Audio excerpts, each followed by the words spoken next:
Hello hello Vivaan, എല്ലാവർക്കും സുഖാണെന്ന് വിശ്വസിക്കുന്നു. വിമ്പിൾ അക്കാദമിയുടെ കീഴിലായിട്ട് സംഘടിപ്പിക്കുന്ന പ്രീ വെബിനാറിലെ മറ്റൊരു എപ്പിസോഡിലേക്ക് നമ്മൾ പ്രവേശിക്കുകയാണ്. എല്ലാ വെള്ളിയാഴ്ചകളിലും നമ്മൾ സവിശേഷമായിട്ട് ചർച്ച ചെയ്യുന്ന സൈക്കോ തെറാപ്പികൾ.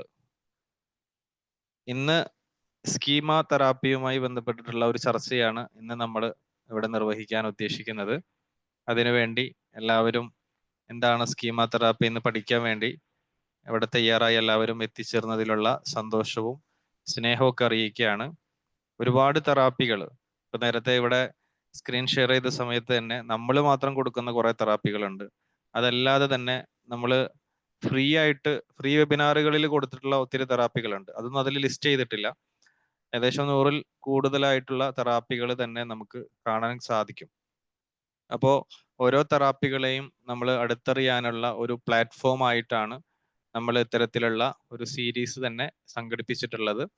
അതിനുവേണ്ടി നമ്മളുടെ നിസാവ് സാറ് ഓരോ തെറാപ്പികളും കൃത്യമായിട്ട് അതിനെ റിസർച്ച് ചെയ്ത് അതിൽ PPTകൾ ഉണ്ടാക്കി നമ്മൾ കൃത്യമായിട്ട് തന്നെ പ്രൊഫഷണൽസിലേക്ക് കൈമാറാൻ വേണ്ടിയിട്ടാണ് നമ്മൾ ഈ ഒരു ഉദ്യമം നമ്മൾ സ്വീകരിച്ചിട്ടുള്ളത്. അത് മാക്സിമം നിങ്ങൾ യൂസ് ചെയ്യാനും യൂട്ടിലൈസ് ചെയ്യാനും ശ്രമിക്കുക. നിങ്ങളുടെ ഫ്രണ്ട്സിലേക്കൊക്കെ ഷെയർ ചെയ്യുക. അപ്പൊ ഇന്നത്തെ സ്കീമ തെറാപ്പിയുടെ സെഷൻ നമ്മളിവിടെ ആരംഭിക്കുകയാണ്. നാളെ 8:30 മണിക്ക് സെക്ഷൽ നാർസിസം അതുമായിട്ട് ബന്ധപ്പെട്ടിട്ടുള്ള ഒരു സെഷൻ ഉണ്ടാകും. 7 മണിക്കായിരിക്കും ആ ഒരു ഫ്രീ വെബിനാർ ഉണ്ടാവുക. അപ്പൊ അതിലേക്ക് നിങ്ങളെല്ലാവരെയും ഈ ഒരു സമയത്ത് ഇൻവൈറ്റ് ചെയ്യാണ്. അതേപോലെ തന്നെ നിസാവ് സാറിന്റെ CBTയുടെ 5 ദിവസത്തെ വർക്ക്ഷോപ്പ്, അതിന്റെ ഒരു 11ാമത്തെ ബാച്ച് നമ്മൾ നാളെ മുതൽ തുടങ്ങുന്നുണ്ട്, സ്റ്റാർട്ട് ചെയ്യുന്നുണ്ട്. 5 ദിവസത്തെ വർക്ക്ഷോപ്പ് ആയിരിക്കും CBT. അതിൽ തിയറി, ആദ്യത്തെ ദിവസം തിയറി ആണെങ്കിൽ അടുത്ത 4 ദിവസങ്ങളിലായിട്ട് depression, anxiety, OCD, personality disorders, ഇതിനെ എങ്ങനെയാണ് CBT അപ്ലൈ ചെയ്യാന്നുള്ള ഒരു വർക്ക്ഷോപ്പ് 5 ഡേയ്സ് വർക്ക്ഷോപ്പ് ആയിരിക്കും നമ്മൾ സംഘടിപ്പിക്കുന്നത്. അതിന്റെ ഒരു 11ാമത്തെ ബാച്ചാണ് നാളെ തുടങ്ങുന്നത്. താല്പര്യമുള്ളവർക്ക് ബന്ധപ്പെടാവുന്നതാണ്. അപ്പോൾ സ്കീമ തെറാപ്പി ഇവിടെ ആരംഭിക്കുന്നു. ലീഡ് ചെയ്യുന്നത് നമുക്ക് എല്ലാവർക്കും സുപരിചിതനായിട്ടുള്ള നിസാവ് സാറാണ്. കൺസൾട്ടന്റ് സൈക്കോളജിസ്റ്റും സൈക്കോ തെറാപ്പിസ്റ്റും ആണ്. അതേപോലെ തന്നെ കാലിക്കറ്റ് സ്വദേശിയാണ്. ഇപ്പോൾ അബുദാബിയിൽ നിന്നാണ് നമ്മോട് ജോയിൻ ചെയ്യുന്നത്. അപ്പോൾ സാറിന് എല്ലാവിധ സന്തോഷങ്ങളും സ്നേഹങ്ങളും അറിയിക്കുന്നു. ഇന്നത്തെ സെഷനിലേക്ക് എത്തിച്ചേർന്നിട്ടുള്ള എല്ലാവർക്കും ഒരിക്കൽ കൂടി സ്നേഹം, സന്തോഷം. ഈ ഒരു സെഷൻ ലീഡ് ചെയ്യുന്നതിന് വേണ്ടിയിട്ട് നിസാവ് സാറിനെ വളരെ സന്തോഷത്തോടെ ഇൻവൈറ്റ് ചെയ്യുന്നു. Nisav sir, please. Hello, okay, thank you. Hello, good evening dears. എന്താണ് വിശേഷമൊക്കെ? ഹലോ, യെസ്, എൻ്റെ ടൈമിങ്. Good evening. സാധാരണ എൻ്റെ 7 മണിക്കാണ്. ഇന്നിവിടെ നമുക്ക് നോമ്പുണ്ടായിരുന്നു, അതുകൊണ്ട് ജസ്റ്റ് ഒരു ടൈം ഒന്ന് മാറ്റിയതാണ്. സാധാരണ നമ്മൾ ക്ലാസ് കഴിയേണ്ട സമയം കഴിഞ്ഞു അല്ലേ? ഓക്കെ ഈ ടൈമിങ്സും കുഴപ്പമൊന്നുമില്ല. This is also okay. Okay, thank U. എല്ലാവരും ഹാപ്പി ആണെന്ന് വിചാരിക്കുന്നു. പിന്നെ അതുപോലെ തന്നെ നമ്മുടെ ഇന്നത്തെ ഒരു പുതിയൊരു വെബിനാറിലേക്ക് നമ്മുടെ സൈക്കോ തെറാപ്പിയിലെ ഏറ്റവും എനിക്ക് തോന്നുന്നു ഈ ഒരു സ്കീമ ഇല്ലാണ്ട് ഒരു തെറാപ്പി മുന്നോട്ട് പോകാൻ പാടില്ല എന്ന് തന്നെ നമുക്ക് പറയാം ഈ ഒരു തെറാപ്പിയെക്കുറിച്ച്. കാരണം മുമ്പ് നമ്മൾ ഒരു CBTൻ്റെ ബാച്ച് നടക്കുമ്പോൾ 5 ദിവസത്തെ കോഴ്സ് സാറ് പറഞ്ഞു. 5 ദിവസത്തെ ആദ്യത്തെ എനിക്ക് തോന്നുന്നു 5-6 ബാച്ച് വരെ ഞങ്ങൾ ഫ്രീ ആയിട്ട് ഒരു സെഷൻ കൂടെ ആഡ് ചെയ്ത് കൊടുത്തിട്ടുണ്ടായിരുന്നു. പിന്നീട് ഞാൻ കുറേ തിരക്ക് കാരണം പിന്നെ അങ്ങനെ ഒഴിവായതാണ്. അങ്ങനെയാണ് സാറ് പറഞ്ഞത് നമുക്ക് കുറേ ബാച്ച് ബാലൻസ് ഉണ്ട്, കുറേ ആളുകൾ കേൾക്കാനുണ്ട്, അപ്പോൾ അങ്ങനെ ഇതൊരു സെഷനായിട്ട് ഇത് കൊടുക്കാന്നുള്ളത്. അതിലേക്കാണ് ഈ ഒരു സ്കീമായിട്ട് നമ്മൾ വന്നിട്ടുള്ളത്. ഓക്കെ, എനിവേ സ്ക്രീൻ കാണുന്നുണ്ടല്ലോ അല്ലേ?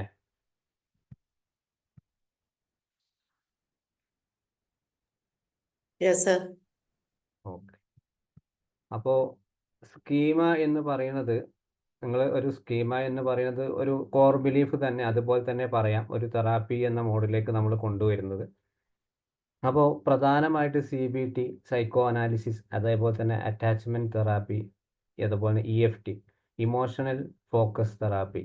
ഇതിൽ പ്രധാനമായിട്ടും അടങ്ങിയിട്ടുള്ള ഒരു കണ്ടന്റാണ് സ്കീമ എന്ന് പറയുന്നത്. അതായത് ഈ ഒരു മേഖലയിൽ ഈ പറഞ്ഞ തെറാപ്പികൾ സ്കീമ ഇല്ലാണ്ട് നിങ്ങൾക്ക് ഒരു കൺസൾട്ടേഷനും നടക്കാൻ പറ്റില്ല. ഒരു പിന്നെന്താണ് ഒരു ഫോം ഓഫ് കൺസെപ്റ്റലൈസേഷൻ ഉണ്ടാക്കാൻ പറ്റില്ല. കാരണം ഈ ഒരു കോർ ബിലീഫ് അല്ലെങ്കിൽ ഒരു സ്കീമ തെറാപ്പി എന്ന് പറയുന്നത്, അതായത് ഈ ഡോക്ടർ ജെഫ്രി യങ് 1990-ലാണ്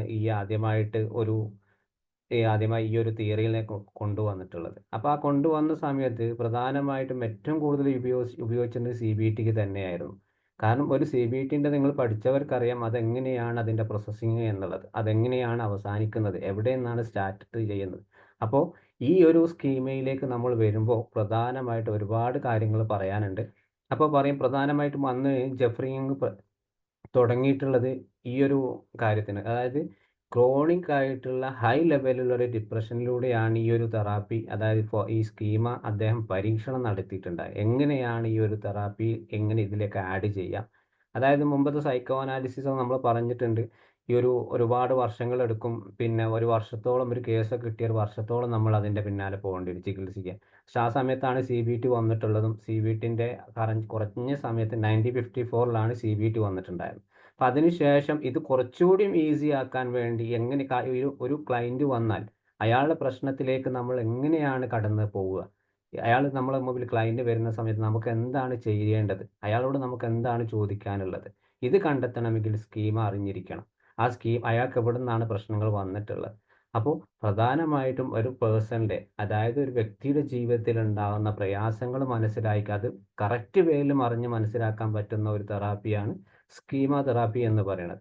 അതേപോലെ ഇതിൻ്റെ ഡെഫിനിഷൻ എന്ന് പറയുന്നത് പ്രധാനമായിട്ടും ബാല്യത്തിലോ കൗമാരത്തിലോ ആ സമയത്ത് ഉണ്ടാകുന്ന ചിന്തയിലും വികാരത്തിലും പ്രവൃത്തിയിലും ഒക്കെ ഉണ്ടാകുന്ന ചില വ്യത്യാസങ്ങൾ, അതായത് ആ സമയത്ത് ഉണ്ടാകുന്ന ഡെവലപ്മെൻറ്റിൻ്റെ ഇഷ്യൂസ് കാരണം ഉണ്ടാകുന്ന പ്രയാസങ്ങൾ പ്രധാനമായിട്ടും നോക്കുന്നത് ഏർലി മാലഡാപ്റ്റീവ് സ്കീമ എന്ന് പറയുന്നത്, അതായത് കഴിഞ്ഞു പോലെ കുട്ടിക്കാലത്ത്. പിന്നെ അതുപോലെ തന്നെ പ്രധാനമായിട്ടും അതൊരു പ്രശ്നമല്ല, സാധാരണയായിട്ട് നോർമലായിട്ടും എല്ലാവർക്കും ഈ ഒരു സ്റ്റേജ് കടന്നു. പക്ഷേ കുട്ടിക്കാലത്ത് ചില ആളുകൾക്ക്, ഈ വാക്ക് നിങ്ങൾ ഓർമ്മിക്കണം, ഇത് പ്രധാനമായിട്ട് ഈ ഒരു സ്കീമ എന്ന് പറയുന്ന ഡെഫിനിഷൻ ഇതിലാണ് മെയിനായിട്ട്. അതായത് ചില കാര്യങ്ങൾ, അതായത് നിറവേറ്റപ്പെടാത്ത ചില ആഗ്രഹങ്ങൾ, ചില ആശയങ്ങൾ, അല്ലെങ്കിൽ അതേപോലെ ആഗ്രഹങ്ങൾ, ഇതിനെ മാത്രം ഫോക്കസ് ചെയ്തിട്ട് പോകുന്നു. കാരണം ചെറുപ്പത്തിൽ ചിലപ്പോൾ ഉദാഹരണം പറയുകയാണെങ്കിൽ ഒരു കുട്ടി വളരെ ഡിപ്പെൻഡൻ്റ് ആയിട്ട് വളർന്നിട്ടുണ്ടാവും. വളരെ സ്ട്രിക്റ്റ് ആയിട്ട് വളർന്നൊരു കുട്ടിയാണെങ്കിൽ ലൈഫിൽ ചിലപ്പോൾ ഒരു ഏജ് എത്തുമ്പോൾ, ഒരു അഡോളസെൻ്റോ കൗമാരത്തിൽ കഴിഞ്ഞ ഒരു സിറ്റുവേഷൻ എത്തുമ്പോൾ ആ കുട്ടിക്ക് എന്താണ് ഒരു കറക്റ്റ് വേയിലേക്ക് പോകാൻ പറ്റും, ഡിസിഷൻ എടുക്കാൻ പറ്റുന്നില്ല. അതേപോലെ ഒരു അബ്യൂസ് ഒരു 3-ാം വയസ്സിൽ 5-ാം വയസ്സ്, ഇന്നത്തെ ഞാനൊരു ക്ലാസ് തുടങ്ങുന്നതിന് മുമ്പ് തന്നെ ഒരു കേസ് ജസ്റ്റ് ഒന്ന് സോഷ്യൽ മീഡിയയിൽ വന്നിട്ടുണ്ട്. അതായത് ഒരു വയനാട്ടിൽ നടന്നിട്ടുള്ള ഒരു കേസ്, ഒരു 6-7 വയസ്സുള്ള കുട്ടിയെ ആൾ പീഡിപ്പിച്ചു, ആൾ അറസ്റ്റ് ചെയ്തു. അപ്പോൾ അതേപോലെ ചെറുപ്പത്തിൽ പലർക്കും അബ്യൂസ് നടന്നിട്ട് നമ്മൾ അറിഞ്ഞിട്ടും അറിയാതെയൊക്കെ പോകുന്നത്, അതൊക്കെ പിന്നീട് എപ്പോഴാണ് അയാളെ ബാധിക്കുന്നത്, അയാളൊരു ജേണി കഴിഞ്ഞ് ഒരു 18-19 വയസ്സൊക്കെ ആകുമ്പോൾ, അല്ലെങ്കിൽ ഒരു നല്ല സ്റ്റേജിലേക്ക് ഒരു ജോലി കിട്ടാൻ പ്രവേശിക്കുന്ന ആ സമയത്ത് ഈ ഒരു എക്സ്പ്ലോറേഷൻ അവിടെ നടക്കും. അപ്പോൾ ഈ സ്കീം അറിഞ്ഞു കഴിഞ്ഞാൽ ഇയാളുടെ ലൈഫിൽ എന്താണ് മുമ്പ് നടന്നിട്ടുള്ളത് എന്നുള്ളത് കറക്റ്റായി നമ്മൾ അറിഞ്ഞിരിക്കണം. അതിന് ശേഷം മാത്രമേ ഒരു കൺസൾട്ടൻറ്റ് തെറാപ്പിയിലേക്ക് നമ്മൾ പോകാവൂ. ഇതാണ് ഇതിൻ്റെ ഡെഫിനിഷൻ. പ്രധാനമായിട്ടും ഈ ഒരു സ്കീമയിൽ പ്രധാനമായിട്ട് ഉൾപ്പെടുന്നത് ഉപേക്ഷിക്കലാണ്. അബാൻഡൻ മീൻസ് ഉപേക്ഷിക്കുക എന്ന് പറഞ്ഞാൽ ചില ഫാമിലി ലൈഫിൽ തന്നെ ചെറിയ പ്രായത്തിൽ തന്നെ കുട്ടീനെ ഉപേക്ഷിച്ച് പോവുക. അതേപോലെ തന്നെ ഈ അഡോപ്റ്റ് ആയിട്ട് വരുന്ന കുട്ടി പുതിയൊരു ഫാമിലിയിലേക്ക് വരിക. അതേപോലെ തന്നെ കുട്ടിയെ ഈ ഡൈവേഴ്സ്ഡ് ആയിട്ട് ഫാമിലി 2 ഭാഗത്തേക്ക് തിരിഞ്ഞു പോവുക. ഇങ്ങനത്തെ കുട്ടികളിലൊക്കെ എന്താണ് ചെറുപ്പത്തിൽ ഇതാണ് ഉപേക്ഷിക്കൽ എന്ന് പറയും. പിന്നെ അതേപോലെ തന്നെ മിസ്ട്രസ്, അത് വിശ്വാസമല്ല. ഒരു കാര്യത്തിൽ ഒരാൾ പറഞ്ഞാൽ ഇങ്ങനത്തെ ആളുകൾക്ക് എന്താണ് പ്രധാനമായിട്ടും ആരെന്ത് പറഞ്ഞിട്ടുണ്ടെങ്കിലും അവർ വിശ്വസിക്കൂല. അതേപോലെ ഇത് എന്തുകൊണ്ടാണ് വരുന്നത്, അബ്യൂസ്. അവരെ ചെറുപ്പകാലത്ത് എന്തെങ്കിലും അബ്യൂസ് പോലത്തുള്ള ട്രോമ സംഭവിച്ചിട്ടുണ്ടെങ്കിൽ അവർ ലൈഫിൽ ഒരു കാര്യത്തിൽ അവർ വിശ്വസിക്കൂല. പിന്നെ അതേപോലെ തന്നെയാണ് ഈ ഇമോഷണൽ ഡിപ്രിവേഷൻ എന്ന് പറയുന്നത്, വൈകാരികമായിട്ടുള്ള ഒരു അഭാവം. അവർക്ക് ഇമോഷൻസ് ആയിട്ട് അവർ സ്വന്തം ഇമോഷൻസിനെ കൺട്രോൾ ചെയ്യാൻ പറ്റില്ല. അങ്ങനത്തെ ആ ഒരു വൈകാരികമായിട്ടുള്ള എല്ലാ ബുദ്ധിമുട്ടുകളും ഇവർക്കുണ്ടാവും. പിന്നെ അതേപോലെ തന്നെയാണ് ഫെയിലിയർ എന്ന് പറഞ്ഞാൽ പരാജയം. അവരുടെ ലൈഫിൽ എന്ത് കാര്യത്തിന് അവർ പോയ പരാജയങ്ങളായിരിക്കും അവരുടെ ലൈഫിൽ ഉണ്ടാവുക. ഇനിയിപ്പോൾ കുട്ടികളാണ് സ്കൂളിൽ പോവുകയാണെങ്കിൽ ഒരു പേപ്പറിലും പരീക്ഷയിലും മാർക്ക് കിട്ടുന്നില്ല, ശ്രദ്ധയില്ല. കാരണം എന്തുകൊണ്ടാണ്? ആ കുട്ടിയുടെ വളർന്നു വരുന്ന ശൈലിയിൽ ചിലപ്പോൾ എന്തെങ്കിലും ബുദ്ധിമുട്ടുകൾ കാരണമോ പാരന്റിൽ നിന്ന് എന്തെങ്കിലും പ്രയാസങ്ങൾ ആ കുട്ടിക്ക് ഉണ്ടാവുന്നുണ്ടാവും. ഇനി അതേപോലെ തന്നെയാണ് ഡിഫക്റ്റീവ്നെസ്. അതായത് എന്തെങ്കിലും ഒരു വൈകല്യം എന്ന് പറയുന്നത് സാധാരണ ഫിസിക്കലും വൈകല്യങ്ങളല്ല, മാനസികമായിട്ടുള്ള വൈകല്യങ്ങളുള്ള ആളുകൾ. അതേപോലത്തെ ഉദാഹരണം പറയുകയാണെങ്കിൽ ഒരു കുടുംബത്തിൽ നിന്ന്, ആ കുടുംബത്തിൽ മൊത്തമായിട്ട് മാനസികമായിട്ടുള്ള ആളുകളായിരിക്കും. അങ്ങനത്തെ കുടുംബത്തിൽ വരുന്ന വളർന്നിട്ടുള്ള കുട്ടികളോ, അല്ലെങ്കിൽ അവിടെ ആ കുടുംബത്തിൽ ഒരാളെങ്ങനെയെങ്കിലും നോർമലായിട്ടുള്ള അയാൾ ഉണ്ടെങ്കിൽ അയാൾക്കുണ്ടാവുന്ന ഫ്യൂച്ചറായിട്ട് വരുന്ന അയാൾക്കുണ്ടാവുന്ന കുട്ടികളൊക്കെ ഈ ഒരു പ്രശ്നങ്ങൾ ഉണ്ടാവും. പിന്നെ ലജ്ജ. ചില ചെറുപ്പത്തിലേ ലജ്ജയുള്ള കുട്ടികളുണ്ടാവും. അറ്റ്ലീസ്റ്റ് നമ്മളെ വീട്ടിലൊക്കെ ഒരാൾ കയറി വന്നാൽ പോലെ ഒരു കുട്ടി ബാക്കപ്പ് നിൽക്കുകയാണെങ്കിൽ നമ്മളെന്താ പറയുക, ആ കുട്ടി അങ്ങനെയാണ്, കുട്ടി ആരോടും മിണ്ടില്ല എന്നുള്ളത്. ഇങ്ങനത്തെ കുട്ടികളിലൊക്കെ എന്താണ് ഈ ഒരു പ്രയാസങ്ങൾ പിന്നീട് നമുക്ക് മാനസികമായിട്ട് വലിയ പ്രയാസം അവർ ഭാവിയിലേക്ക് ഉണ്ടാകാനുള്ള സാധ്യതയുണ്ട്. പക്ഷെ ഈ പറഞ്ഞിട്ടുള്ള കാര്യങ്ങളാണ് പ്രധാനമായിട്ടും നമ്മൾ സ്കീമയിൽ നോക്കേണ്ടത്, അറിയേണ്ടത്. അതിനനുസരിച്ചാവണം നമ്മുടെ ഫോർവേഡായിട്ട് പോകേണ്ട കാര്യങ്ങൾ. ഓക്കെ. ഇനി പ്രധാനമായിട്ടും ആദ്യമായിട്ട് ഈ ഒരു സ്കീമ തെറാപ്പിയെക്കുറിച്ച് നമ്മൾ ജെഫ്രി യങ്ങിൻ്റെ പേര് പറഞ്ഞു. 1990 അതിലാണ് ആദ്യമായി ഒരു പുസ്തകമായിട്ടാണ് ഒരു ആർട്ടിക്കിൾ പോലെയാണ് അന്ന് പബ്ലിഷ് ചെയ്തിട്ടുണ്ടായിരുന്നത്. അപ്പോൾ പിന്നീടാണ് അത് 2000 എത്തിയപ്പോഴാണ് അത് ബോർഡർലൈൻ പേഴ്സണാലിറ്റിയിൽ ഒരു പരീക്ഷണം നടത്തി. ആ പരീക്ഷണം നടത്തിയ ഏകദേശം സക്സസ് ആണ്. പക്ഷെ അന്നത്തെ ആളുകൾക്ക് ഒരുപാട് എതിർപ്പ്, ഈ സ്കീം അതിൻ്റെ ആവശ്യമില്ല, പ്രത്യേകിച്ച് സൈക്കോ അനാലിസിസും മറ്റേ നമ്മൾ പറഞ്ഞിട്ട് EFT പോലെ തെറാപ്പിയുടെ ആളുകളും ഫൗണ്ടേഴ്സും കാര്യം ഒരുപാട് ചർച്ച ചെയ്ത ഒരു വിഷയമായിരുന്നു. കാരണം ഒരു സ്കീം ഇതിന് ഒരു ആവശ്യമില്ല. കാരണം ലൈഫ് ഒരാളെ പ്രയാസങ്ങൾ കേൾക്കുക, അയാളെ ഫ്യൂച്ചറായിട്ടുള്ള കാര്യങ്ങളും അതെ പാസ്റ്റായ കാര്യങ്ങളൊക്കെ ഒന്ന് അന്വേഷിക്കുക. അല്ലാതെ അങ്ങനെ അയാളെ ജീവിതത്തിൻ്റെ നുഴഞ്ഞു കയറിയിട്ട് എല്ലാ പ്രശ്നങ്ങളും ഉണ്ടാക്കേണ്ട ആവശ്യമില്ല എന്നുള്ള ഒരു ചർച്ച വരെ നടന്നിട്ടുള്ള ഒരു കാലമായിരുന്നു. അപ്പോൾ അതിനുശേഷം എന്താണ്, പിന്നെ 2010 കൂടിയാണ് പ്രധാനമായിട്ട് ഈ ഒരു സ്കീമ ഇല്ലാണ്ട് ഒരു തെറാപ്പിക്ക് മുന്നോട്ട് പോകാൻ പറ്റില്ല എന്നുള്ളൊരു അവസ്ഥയിൽ വന്നു. ആദ്യം പരീക്ഷിച്ചു NPD, നാർസിസിസ്റ്റിക് പേഴ്സണാലിറ്റി ഡിസോർഡർ. ഒരിക്കലും ചികിത്സിച്ച് മാറ്റാൻ 100% നമുക്ക് ഒരിക്കലും മാറ്റപ്പെടാൻ പറ്റാത്തൊരു മാനസികാരോഗ്യം. അതേപോലെ തന്നെ ഈറ്റിംഗ് ഡിസോർഡർ, പലതരത്തിലുള്ള ഈറ്റിംഗ് ഉണ്ട്. പിന്നെ ഈറ്റിംഗ് ഡിസോർഡർ ഉണ്ടാവാറുണ്ട്. പിന്നെ അതിലും ഒരുപാട് പരീക്ഷണം നടത്തി. പിന്നെ PTSD, ട്രോമ പോലത്തെ പല കേസുകൾ. അപ്പോൾ ഇതൊക്കെ ആദ്യമായിട്ട് 2010 ഒരു ടെസ്റ്റ് എന്ന പോലെ നടത്തി, അതിൽ വിജയിച്ചു. അതിനുശേഷമാണ് ഈ ഒരു ക്രോണിക് ആയിട്ടുള്ള ഒരു ഡിപ്രഷൻ സ്റ്റേജിലേക്ക് അവർ അന്വേഷണങ്ങൾ ഈ ഒരു തെറാപ്പി കൊടുക്കൽ തുടങ്ങിയിട്ടുള്ളത്. അപ്പോൾ അതിനുശേഷം ആങ്സൈറ്റി ഡിസോർഡർ, അതേപോലെ തന്നെ പേഴ്സണാലിറ്റി ഡിസോർഡർ, പല പേഴ്സണാലിറ്റി ഡിസോർഡർ ഇത് ഉപയോഗിച്ച് തുടങ്ങി. പക്ഷെ പ്രധാനമായിട്ടും നമുക്ക് ഈ ഒരു സ്കീം ഒരു ആങ്സൈറ്റി ഉള്ള ആളുകൾക്ക്, അല്ലെങ്കിൽ ഒരു ഡിപ്രഷൻ ആണെന്ന് പറഞ്ഞു വരുന്ന ഒരാൾക്ക് നമുക്ക് എന്താണ് അയാളെ മുൻകഴിഞ്ഞ എല്ലാ കാര്യങ്ങളും ഒന്ന് അറിയാൻ എന്താണ് ഈ ഒരു സ്കീം വളരെ നിർബന്ധമാണ്, നമുക്ക് ഉപയോഗിക്കാൻ പറ്റും. ഇനിയിപ്പോൾ ഈ ഒരു എങ്ങനെയാണ് ഒരു സ്കീമ ഡെവലപ്മെന്റ് ചെയ്യുന്നത് വെച്ചാൽ, ഒരാളുടെ കൊഗ്നിറ്റീവ്, അയാളെ ചിന്തകളിലൂടെ തന്നെയാണ് പ്രധാനമായിട്ടും ഒരു മാനസികമായിട്ട് എന്ത് പ്രയാസം അയാളെ ചിന്തയിലുള്ള പ്രശ്നങ്ങൾ തന്നെയാണ്. അതോടൊപ്പം തന്നെ അയാളെ ചുറ്റുപാടുകൾ, അയാളിൽ ജീവിച്ചിട്ടുള്ള ഏരിയ അല്ലെങ്കിൽ എന്താണ് എൻവിറോൺമെന്റ്, അതേപോലെ തന്നെ സിറ്റുവേഷൻസ്, ഫാമിലി ലൈഫ്, ഇതെല്ലാം എന്താണ് ഒരാളെ ഒരു മാനസിക പ്രശ്നത്തിലേക്ക് ചിലപ്പോൾ എത്താൻ അയാൾ എങ്ങനെയാണ് ആ സിറ്റുവേഷൻ കടന്നു കഴിഞ്ഞിട്ടുള്ളത്, മുന്നോട്ട് വന്നിട്ടുള്ളത്, അതിന് വെച്ചാൽ അയാളെ പ്രശ്നങ്ങൾക്ക് ഒരു സാധ്യത കൂടുതലാണ്.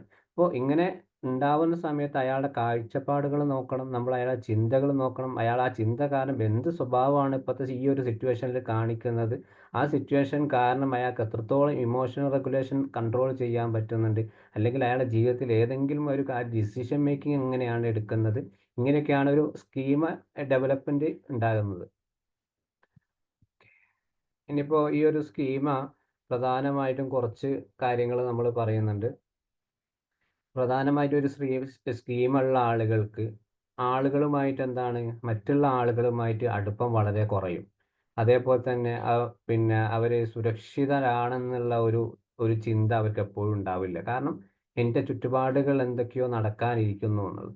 അതേപോലെ തന്നെ എന്താണ് അവർക്ക് സ്വയം ഇതേപോലെ സ്വന്തത്തോട് മനസ്സിലാക്കാനും എപ്പോഴും എന്താണ് ഒരു മത്സരാധിഷ്ഠിതമായിട്ടുള്ള ഒരു ജീവിത ശൈലിയായിരിക്കും അവർക്കുണ്ടാവുക. എപ്പോഴും ഓടിക്കൊണ്ടിരിക്കുക, അല്ലെങ്കിൽ എപ്പോഴും പൊരുതിക്കൊണ്ടിരിക്കുക.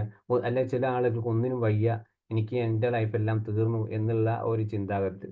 അതേപോലെ തന്നെ അവർക്ക് ഈ സ്വന്തം ആവശ്യങ്ങളും അവരുടെ വികാരങ്ങളും പ്രകടിപ്പിക്കാൻ പറ്റാത്ത അവസ്ഥ, അല്ലെങ്കിൽ ചില ആളുകൾക്ക് വേണ്ടി സ്വന്തം ആവശ്യങ്ങളൊക്കെ മറച്ചിട്ട് അവർക്ക് മറ്റുള്ള ആൾക്കാർക്ക് ജീവിച്ച് തീർക്കുക.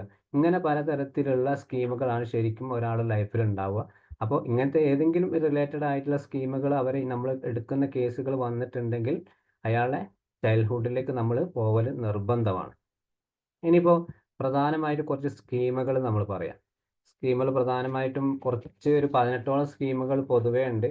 അതിൽ പ്രധാനമായിട്ടുണ്ടാവുന്നത് ഒന്നാണ് ഈ ഒരു disconnection, rejection, abandonment, instability, mistress, abuse. ഇതൊക്കെ നമ്മൾ നേരത്തെ പറഞ്ഞതാണ്. ഇനിയിപ്പോൾ ഓരോന്നോരോന്നായിട്ട് ഞാൻ പറഞ്ഞു വരുന്നുണ്ട്. ഇനിയിപ്പോൾ നമുക്ക് ഫസ്റ്റ് തുടങ്ങേണ്ടത് ഇമോഷണൽ ഡിപ്രിവേഷൻ ആണ്. അപ്പോൾ ഈ ഇമോഷണൽ ഡിപ്രവേഷനിലേക്ക് വരുന്ന സമയത്ത് പ്രധാനമായിട്ട് നമ്മൾ ഡിപ്രസീവ് ആയിട്ടുള്ള കേസുകളിലൊക്കെ ഇങ്ങനത്തെ ഒരുപാട് കാര്യങ്ങൾ നമ്മൾ ശ്രദ്ധിക്കേണ്ടത്. അതായത് അയാൾക്ക് സാധാരണമായിട്ട് അയാൾക്ക് ഉണ്ടാവുന്ന അധികം, അതായത് സാധാരണ ഒരാൾക്ക് അളവിലുണ്ടാവുന്ന, ഇപ്പോൾ ഞാനിപ്പോൾ ഒരു ക്ലാസ് എടുക്കുന്നു, എന്തോ ഒരു ആങ്സൈറ്റി ലെവൽ ഉണ്ട്, എനിക്ക് ചെറിയ ബുദ്ധിമുട്ടും കാര്യങ്ങളൊക്കെ ഉണ്ട് തോന്നുന്നു. പക്ഷെ അത് എക്സ്ട്രീം ലെവലായിട്ട് എനിക്ക് വൈകാരികമായിട്ട് നിങ്ങളോട് അത് പറയാൻ പറ്റുന്നില്ല. ആ ഒരു അവസ്ഥയായിരിക്കും പ്രധാനമായിരിക്കും. ഇവർക്ക് ഏതൊരു പ്രശ്നം വരുന്നത് അവർക്ക് വികാരങ്ങൾ പ്രകടിപ്പിക്കാനോ അവർ മറ്റുള്ള ആളുകളോട് പറയാനോ പറ്റാത്ത ഒരു അവസ്ഥ. അതേപോലെ തന്നെ എന്താണ് ഒരു എന്താണ് തൻ്റെ വികാരങ്ങളും തൻ്റെ ചിന്തകളൊക്കെ എന്താണ് പ്രകടിപ്പിക്കാൻ പറ്റില്ല എന്ന് അയാൾക്ക് മനസ്സിലാവും. അതേപോലെ തന്നെയാണ് അയാൾക്ക് ഓവറായിട്ടുള്ള പ്രതീക്ഷകൾ ഉണ്ടാവുക എന്നുള്ളതാണ്. പ്രതീക്ഷ മീൻസ് എനിക്ക് മുന്നോട്ട് ജീവിക്കണമെങ്കിൽ എന്താണ് മറ്റുള്ള ആളുകളുടെ സഹായം വേണം എന്ന്, അല്ലാണ്ട് എനിക്ക് ഒറ്റയ്ക്ക് പോവാൻ പറ്റില്ല എന്നുള്ള ഒരു ജീവിതം. പിന്നെ അതേപോലെ തന്നെയാണ് ശ്രദ്ധ, ഏതൊരു കാര്യത്തിലും ഇവർക്ക് ശ്രദ്ധ വളരെ കുറവായിരിക്കും. കാരണം മുന്നോട്ട് പോകുന്ന ലൈഫിൽ, കാരണം ആരെങ്കിലുമൊക്കെ എന്നെ നോക്കാനുണ്ടാവും എന്നുള്ള ചിന്ത ഉള്ളത് കൊണ്ട് അവർ ലൈഫിൽ അങ്ങനെ തട്ടിപ്പോയിക്കോട്ടെ എന്നുള്ള ആ ഒരു മനോഭാവം ഉള്ളത് കണ്ട് അവർ ചുറ്റുപാട് നടക്കുന്ന കാര്യങ്ങളോ അയാളുടെ സ്വന്തം ലൈഫിൽ നടക്കുന്ന കാര്യങ്ങളോ ഒക്കെ ഒന്നും വളരെ എന്താണ് നെഗറ്റീവായിട്ട് ഒരു വളരെ ലോ മോഡിലായിട്ട് കാണുന്ന ഒരവസ്ഥ. പിന്നെ അതേപോലെ തന്നെ ഒരു താല്പര്യക്കുറവ് അവർക്കുണ്ടാവും. എപ്പോഴും എന്താണ് താല്പര്യക്കുറവ്, ഏതൊരു കാര്യത്തിന് അവർക്ക് താല്പര്യക്കുറവുണ്ടാവും. അപ്പോൾ എമ്പതിയുടെ കാര്യമാണെങ്കിലോ, എമ്പതി നേരത്തെ പറഞ്ഞതുപോലെ തന്നെ എമ്പതി അവർക്ക് തീരെ ഇല്ല എന്ന് പറയാൻ പറ്റില്ല. വൈകാരികമായിട്ട് ഒരുപാട് പ്രശ്നങ്ങളുണ്ട്. പക്ഷെ അത് അവർക്ക് പ്രകടിപ്പിക്കാൻ പറ്റാത്ത ഒരു അവസ്ഥ ഉള്ളത് കൊണ്ടാണ്. അപ്പോൾ ഈ എമ്പതിൻ്റെ പ്രശ്നങ്ങൾ ഉണ്ടാവുന്ന സമയത്ത് അവർക്ക് മറ്റുള്ള ആളുകളെ മനസ്സിലാക്കുന്നതിൽ ചിലപ്പോൾ ഒരു പ്രശ്നങ്ങളുണ്ടാവും. കേൾക്കുന്നതിൽ ചില പ്രശ്നങ്ങളുണ്ടാവും. ആളുകളുമായിട്ട് ഒന്ന് ക്ലോസ് ആവുന്നതിൽ ചില പ്രശ്നങ്ങളുണ്ടാവും. പ്രത്യേകിച്ച് ഈ ഒരു ഫാമിലി ലൈഫിലൊക്കെ വരുന്ന സമയത്ത് ഒരു കല്യാണം കഴിഞ്ഞ് കുറഞ്ഞ സമയമൊക്കെ ആകുമ്പോൾ എങ്ങനെ പണ്ടെങ്ങാനും ചില ചൈൽഡ്ഹുഡിലെ ചില പ്രയാസങ്ങൾ ഈ ഒരു പെൺകുട്ടിയോ ആണോ അനുഭവിക്കുന്നുണ്ടെങ്കിൽ പിറ്റേന്ന് തന്നെ അവിടെ പ്രയാസങ്ങളും പ്രശ്നങ്ങളും തുടങ്ങും അവിടെ. അപ്പോൾ ഇങ്ങനത്തെ കേസുകൾ അപ്പോൾ പ്രധാനമായും ഏതെങ്കിലും ഒരാൾക്കൊരു പ്രശ്നം ഉണ്ടെങ്കിൽ ചിലപ്പോൾ മറ്റാളെ നല്ല രീതിയിൽ ബാധിക്കും. കാരണം ഇയാളൊന്ന് സൈലന്റ് ആണ്, ഒന്നും ഓപ്പൺ ആവുന്നില്ല, കാര്യങ്ങളൊന്നും പറയുന്നില്ല, ആക്റ്റീവ് അല്ല. പുതിയൊരു വീട്ടിൽ ചിലപ്പോൾ ഒരു 1-2 ഒരാഴ്ച, ഒരു മാസം വരെ അവർ കാത്തിരിക്കും. ഇങ്ങനെ മാറിക്കൊണ്ടിരിക്കും. കാരണം പുതിയ ആളാണ്, വീട്ടിലേക്ക് വന്ന ആൾ സിറ്റുവേഷൻ ആയിരിക്കും, ഈ ഒരു സാഹചര്യം ഒന്ന് ഒതുങ്ങാൻ വേണ്ടിയിട്ടായിരിക്കും എന്ന് വിചാരിക്കും. പക്ഷേ ഇത് കണ്ടിന്യൂസ് ആയിട്ട് ഒന്ന് മുന്നോട്ട് പോകുമ്പോൾ അതിൻ്റെ പ്രശ്നങ്ങൾ, സ്കീമയുടെ ചില പ്രശ്നങ്ങൾ അവിടെ കണ്ടു തുടങ്ങാൻ സാധ്യതയാണ്. ഇനിയിപ്പോൾ അതേപോലെ തന്നെ ഡിഫക്റ്റീവ്നെസ് ഷെയിമിലേക്ക് വന്നാൽ നമ്മൾ നേരത്തെ പറഞ്ഞു, ലജ്ജയും എന്തെങ്കിലും ഡിഫക്റ്റീവ്നെസ് എന്ന് പറഞ്ഞാൽ തനിക്ക് എന്തൊക്കെയോ ഒരു ന്യൂനതകൾ ഉണ്ട് എന്ന് എപ്പോഴും ചിന്തിച്ചു വരിക. ഞാനൊന്നും കംപ്ലീറ്റഡ് അല്ല, എനിക്ക് എന്തൊക്കെയോ പ്രശ്നങ്ങളുണ്ട്. കാരണം മുമ്പിൽ ഒരാൾ അല്ലെങ്കിൽ വീട്ടിലൊരാൾ, മൂത്തൊരു കുട്ടി നല്ലോണം പഠിക്കുന്നു, അല്ലെങ്കിൽ ഏകദേശം ഒരേ ഏജുള്ള ആളുകൾ എല്ലാവരും ഒരേ സ്കൂളിൽ പോകുന്നു, ജോലിക്ക് പോകുന്നു. അപ്പോൾ ഒരു കുട്ടി മാത്രം ചിന്തിക്കുകയാണ് ഞാൻ മറ്റുള്ളവരെ പോലെയല്ല, എനിക്ക് അതുപോലെ പഠിക്കാൻ പറ്റില്ല, കാരണം എനിക്ക് അതേപോലെ ജോലി ചെയ്യാൻ പറ്റുന്നില്ല, അതേപോലെ തന്നെ ക്ലാസ് റൂമിൽ എനിക്ക് ഒരേപോലെ പെരുമാറാൻ പറ്റുന്നില്ല എന്നിങ്ങനെയുള്ള പലതരത്തിലുള്ള ചിന്തകൾ ഇവരെ മനസ്സിൽ ഇങ്ങനെ കൊണ്ടു നടക്കും ഇവരിപ്പോൾ. അതാണ് ഡിഫക്റ്റീവ്നെസ് എന്നത്. എനിക്ക് എന്തൊക്കെയോ ന്യൂനതകളുണ്ട്, ഞാനൊരു കംപ്ലീറ്റഡ് മാൻ അല്ല എന്നുള്ള ഒരു ചിന്ത. അതേപോലെ തന്നെ ഈ ഒരു ഷെയിമിലേക്ക് വരികയാണെങ്കിലെങ്കിലോ അവർ വളരെയധികം സ്വന്തം കാര്യങ്ങൾ പറയാൻ പോലും ലജ്ജിക്കുക. അതായത് എനിക്ക് എൻ്റെ ഒരു കാര്യം നേടാനുണ്ട്, അല്ലെങ്കിൽ എനിക്കൊരു കാര്യം ഒരാളോട് പറയാനുണ്ട്, അതുപോലും പറഞ്ഞാൽ എന്താ തെറ്റായി പോവോ, അവരെന്തെങ്കിലും കരുതുവോ എന്ന് വിചാരിച്ചിട്ട് ആ സിറ്റുവേഷനിൽ ആളെന്ത് ചെയ്യും, പരമാവധി മിണ്ടാതിരിക്കുന്ന ഒരു രീതി. അതാണ് ഡിഫക്റ്റീവ്നെസ് ഷെയിം. അതായത് നമ്മൾ ഈ ഒരു കേസ്, ഒരു ക്ലയൻറ്റ് വരുന്ന സമയത്ത്, അതായത് ഏകദേശം സ്കീമാസ് ഏതെങ്കിലും ഒന്ന് കണ്ടു കഴിഞ്ഞാൽ നമ്മൾ ആ സ്കീമയാണ് ഉറപ്പിക്കുക. ആ സ്കീമ റിലേറ്റഡ് ആയിട്ടായിരിക്കണം പിന്നീട് നമ്മൾ CBTയുടെ പിന്നെ നമ്മുടെ ഈ ഒരു കേസ് കൺസെപ്റ്റലൈസേഷൻ ആ മോഡൽ വരച്ചിട്ടാണ് പിന്നീട് അതിൻ്റെ പ്രോസസ്സിങ് നടക്കുക. പക്ഷേ അത് ഏറ്റവും മുകളിൽ സിറ്റുവേഷൻ ആണ് CBT തുടങ്ങുന്നത്. പക്ഷെ ആ CBTന്റെ മുകളിലേക്ക് നിങ്ങൾ കയറണം ഈ ഒരു സ്കീമായിട്ട്. ഇപ്പൊ എന്താണ് കറന്റ് നിങ്ങളെ പ്രശ്നങ്ങൾ, അയാളുടെ ക്ലയന്റിന്റെ പ്രശ്നം എന്നുള്ളതിന് ഉപരി ഇയാള് ഈ ഒരു പ്രശ്നങ്ങൾക്ക് മുമ്പ് അയാൾ എങ്ങനെയായിരുന്നു, അവിടേക്കാണ് നമ്മൾ പോകേണ്ടത്. അവിടേക്കാണ് ഈ ഒരു സ്കീം എത്തപ്പെടുന്നത്. അത് ആദ്യം മനസ്സിലാക്കുക. ഓക്കെ, ഇനിയിപ്പോൾ അടുത്തതിലേക്ക് വരികയാണെങ്കിൽ ഡിപ്പെൻഡൻസ് ഇൻകോമ്പിറ്റൻസ്. ഇത് സാധാരണയായിട്ട് എല്ലാവർക്കും പലർക്കും പ്രശ്നങ്ങൾ ഉണ്ടാവുന്നതാണ്. അതായത് നേരത്തെ പറഞ്ഞിട്ടുണ്ട്, മറ്റുള്ള ഒരാളുടെ സഹായം ലഭിക്കാതെ എനിക്കൊരു മുന്നോട്ട് പോകാൻ പറ്റൂല. എന്തിനും പ്രശ്നങ്ങൾ. അത് ഉദാഹരണം പറയാണ്, രാവിലെ ഒരു ഭർത്താവ് പിന്നെ ഒരു വീട്ടിലെ ഒരാൾ ജോലിക്ക് പോവാണ്. അപ്പോൾ എണീറ്റ് മുതൽ ഇയാൾ വിളിച്ചു കൊടുക്കും, വെടി എൻ്റെ ബെൽറ്റ് എവിടെ, ഷൂ എവിടെ, ഷർട്ട് എവിടെ, എല്ലാ കാര്യത്തിനും എന്താണ് ഇയാൾക്ക് വൈഫിൻ്റെ സഹായം വേണം. അതേപോലെ തന്നെ എന്താണ് ഇയാളൊരു ഉദാഹരണത്തിന് വേറൊരു ഓപ്പോസിറ്റ് വൈഫാണെങ്കിലോ ഇയാൾ അത്യാവശ്യം ഇയാൾക്ക് പ്രശ്നങ്ങളുണ്ടാവും. പിന്നെ എന്ത് കാര്യം വൈഫിനാണ് പുറത്തേക്കാണ്, ഭർത്താവില്ലാണ്ടോ വീട്ടുകാരില്ലാണ്ടോ ഒറ്റയ്ക്ക് എവിടെയും പോയിട്ട് ശീലമില്ലാത്ത ആളുകൾ, അങ്ങനത്തെ ഒരു ഡിപ്പെൻഡൻസി ലൈഫിൽ. കാരണം ഇവരെങ്ങനെയായിരിക്കും ചെറുപ്പത്തിൽ വളർന്നിട്ടുണ്ടാവുക എന്നുള്ളത് ഇതിൻ്റെ സാധ്യതകൾ അനുസരിച്ചിട്ടാണ്. കാരണം അവരുടെ ലൈഫിൽ ഒരു സഹായം ഇല്ലാണ്ട് മുന്നോട്ട് പോകാൻ പറ്റാത്ത ഒരു അവസ്ഥ. ഇനിയിപ്പോൾ അതേപോലെ തന്നെയാണ് ഇവർക്ക് ഇൻകോമ്പിറ്റൻസിയിലേക്ക് വരികയാണെങ്കിൽ ദൈനംദിന ജീവിതത്തിൽ അവർക്ക് എന്നും പ്രശ്നങ്ങളായിരിക്കും. കാരണം എന്ന് തൊട്ടേനും പിടിച്ചതിനും ഒക്കെ കുറ്റം പറയാമെന്നറിയില്ല അങ്ങോട്ടും ഇങ്ങോട്ടും. അതേപോലെ തന്നെയാണ്. അതായത് സ്വന്തമായിട്ട് ഒരു ജോലികൾ ഇവർക്ക് സ്വന്തമായിട്ട് കൈകാര്യം ചെയ്യാൻ പറ്റൂല. അതിലൊക്കെ എന്തെങ്കിലും പ്രശ്നം ഉണ്ടാവും. അപ്പോൾ ഉദാഹരണമായി പറയുകയാണെങ്കിൽ വീട്ടിൽ തന്നെ എടുക്കാം. പല കേസുകളും നമ്മളെ വീട്ടിൽ നടക്കാറുണ്ട്. അപ്പോൾ ഭർത്താവ് വൈകുന്നേരം ആവോളം ജോലി കഴിഞ്ഞെത്തുന്നു. അപ്പോൾ ഭാര്യ തുടങ്ങും, ഞാനാണ് ഈ വീട്ടിലെ എല്ലാ പണിയെടുക്കുന്നു, എനിക്ക് ഫ്രീ സമയം കിട്ടുന്നില്ല, നിങ്ങൾക്ക് രാവിലെ അങ്ങോട്ട് ഇറങ്ങിപ്പോയാൽ മതി, ഇവിടുത്തെ വീട്ടിലത്തെ കാര്യങ്ങൾ അറിയണ്ടല്ലോ എന്നിങ്ങനെയുള്ള ചില പ്രയാസങ്ങൾ തോന്നും. കാരണം അവർ ചിലപ്പോൾ എന്നും നോർമലായിട്ട് ചെയ്യുന്ന കാര്യങ്ങളൊക്കെ ആയിരിക്കും ഓക്കെ. പക്ഷെ എന്താണ് ഈ ഒരു പ്രശ്നം അവർക്ക് സ്വന്തമായിട്ട് ആരെങ്കിലും സപ്പോർട്ടില്ല വീട്ടിൽ ചെയ്യാൻ. കാരണം ഒറ്റയ്ക്ക് ചെയ്യുമ്പോൾ അതിൻ്റേതായിട്ടുള്ള മാനസിക ബുദ്ധിമുട്ടുകൾ അവർ അനുഭവിക്കുകയാണ്. അതുകൊണ്ട് അവർ ഇങ്ങനെ പറഞ്ഞുകൊണ്ടിരിക്കുന്നത് എൻ്റെ പ്രശ്നങ്ങളും. കാരണം ആ ഒരു പ്രശ്നം പുറമറിയിക്കാൻ വേണ്ടിയിട്ട് അവർ ഈ ഒരു റീസൺ ഉണ്ടാക്കുകയാണ്, ഭർത്താവുമായിട്ട് പ്രശ്നങ്ങൾ ഉണ്ടാക്കുക. അപ്പോൾ പല സിറ്റുവേഷനിലുണ്ടാവും. ഇപ്പോൾ കുട്ടികളുടെ കേസിലൊക്കെ ആണെങ്കിൽ അറ്റ്ലീസ്റ്റ് അവർക്ക് പിന്നെ ആങ്സൈറ്റി ലെവൽ കൂടും ഇങ്ങനത്തെ ഒരു ചിന്ത ഉള്ളത് കൊണ്ട്. അതിപ്പോൾ എടുത്ത ഒരു പിന്നെ എക്സാമിനൊക്കെ പരീക്ഷയ്ക്കൊക്കെ വേണമെങ്കിൽ പ്രിപ്പറേഷൻ റിപ്പീറ്റഡ് ആയിട്ട് ചെയ്തുകൊണ്ടിരിക്കുക, അല്ലെങ്കിൽ ടൈം ടേബിൾ ഇങ്ങനെ എടുത്തുകൊണ്ടിരിക്കുക. കാരണം അവർ കോർ ബിലീഫ് ഇങ്ങനത്തെ ചില എന്തെങ്കിലും പ്രശ്നങ്ങൾ അവർക്ക് ഉള്ളത് കൊണ്ടാണ് ആ ആങ്സൈറ്റി ലെവൽ കൂടുന്നത്. ആങ്സൈറ്റി പലതരത്തിലും വേറെ ഉണ്ട്.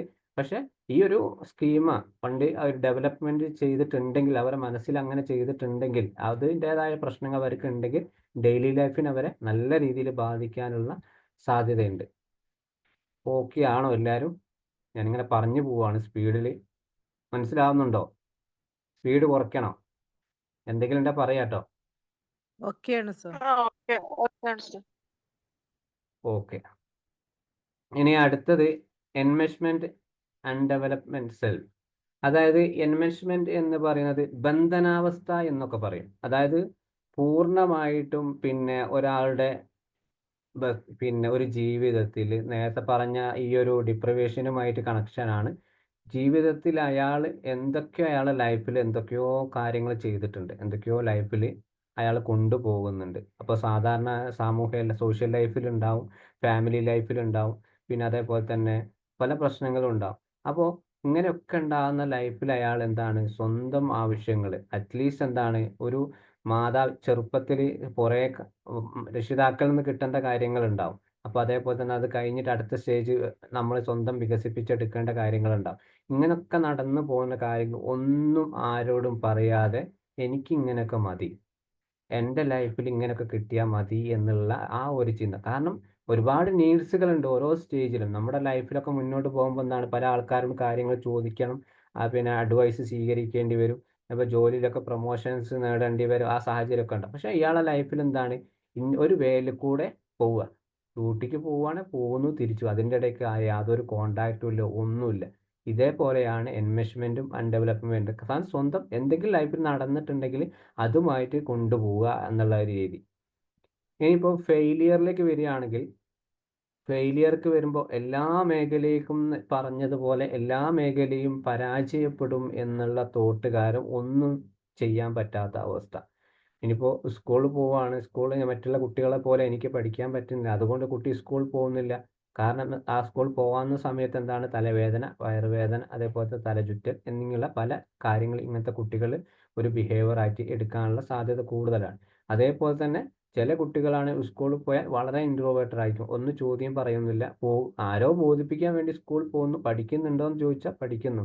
പക്ഷേ ഇവർക്ക് എന്തെങ്കിലും പൂർണ്ണമായിട്ട് അവരോട് ചോദിച്ചാൽ അവർക്ക് ടെൻഷനായി, കരച്ചിലായി, ബഹളായി. അതുകൊണ്ട് തന്നെ ടീച്ചേഴ്സും ഇങ്ങനത്തെ കുട്ടികൾ എന്താണ് മൈൻഡ് ചെയ്യില്ല, ഒന്നും ചോദിക്കില്ല. ആ കുട്ടി അങ്ങനെ തന്നെ പോവുകയാണെങ്കിൽ പോയിക്കോട്ടെ എന്നുള്ള രീതി.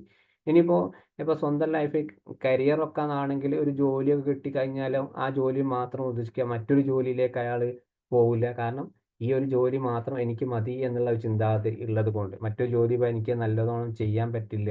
അതേപോലെ തന്നെയാണ് ഒരു ഫാമിലി ലൈഫിലൊക്കെ ആണെങ്കിൽ പിന്നെ പരമാവധി ഭാര്യ അല്ലെങ്കിൽ ഭർത്താവ് ഏത് ഭാഗത്തു നിന്നാണ് പ്രശ്നങ്ങൾ കൂടുതൽ ഉണ്ടാക്കുന്നത് അവരങ്ങനെ അഡ്ജസ്റ്റ് ചെയ്ത് പോകും.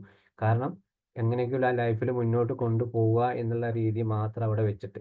അപ്പോൾ അങ്ങനെ ഈ ഒരു ഫെയിലിയറിൻ്റെ സാധ്യത കൂടുതലാണ്. ഇനിയിപ്പോൾ അടുത്തത് എൻടൈറ്റിൽമെന്റ്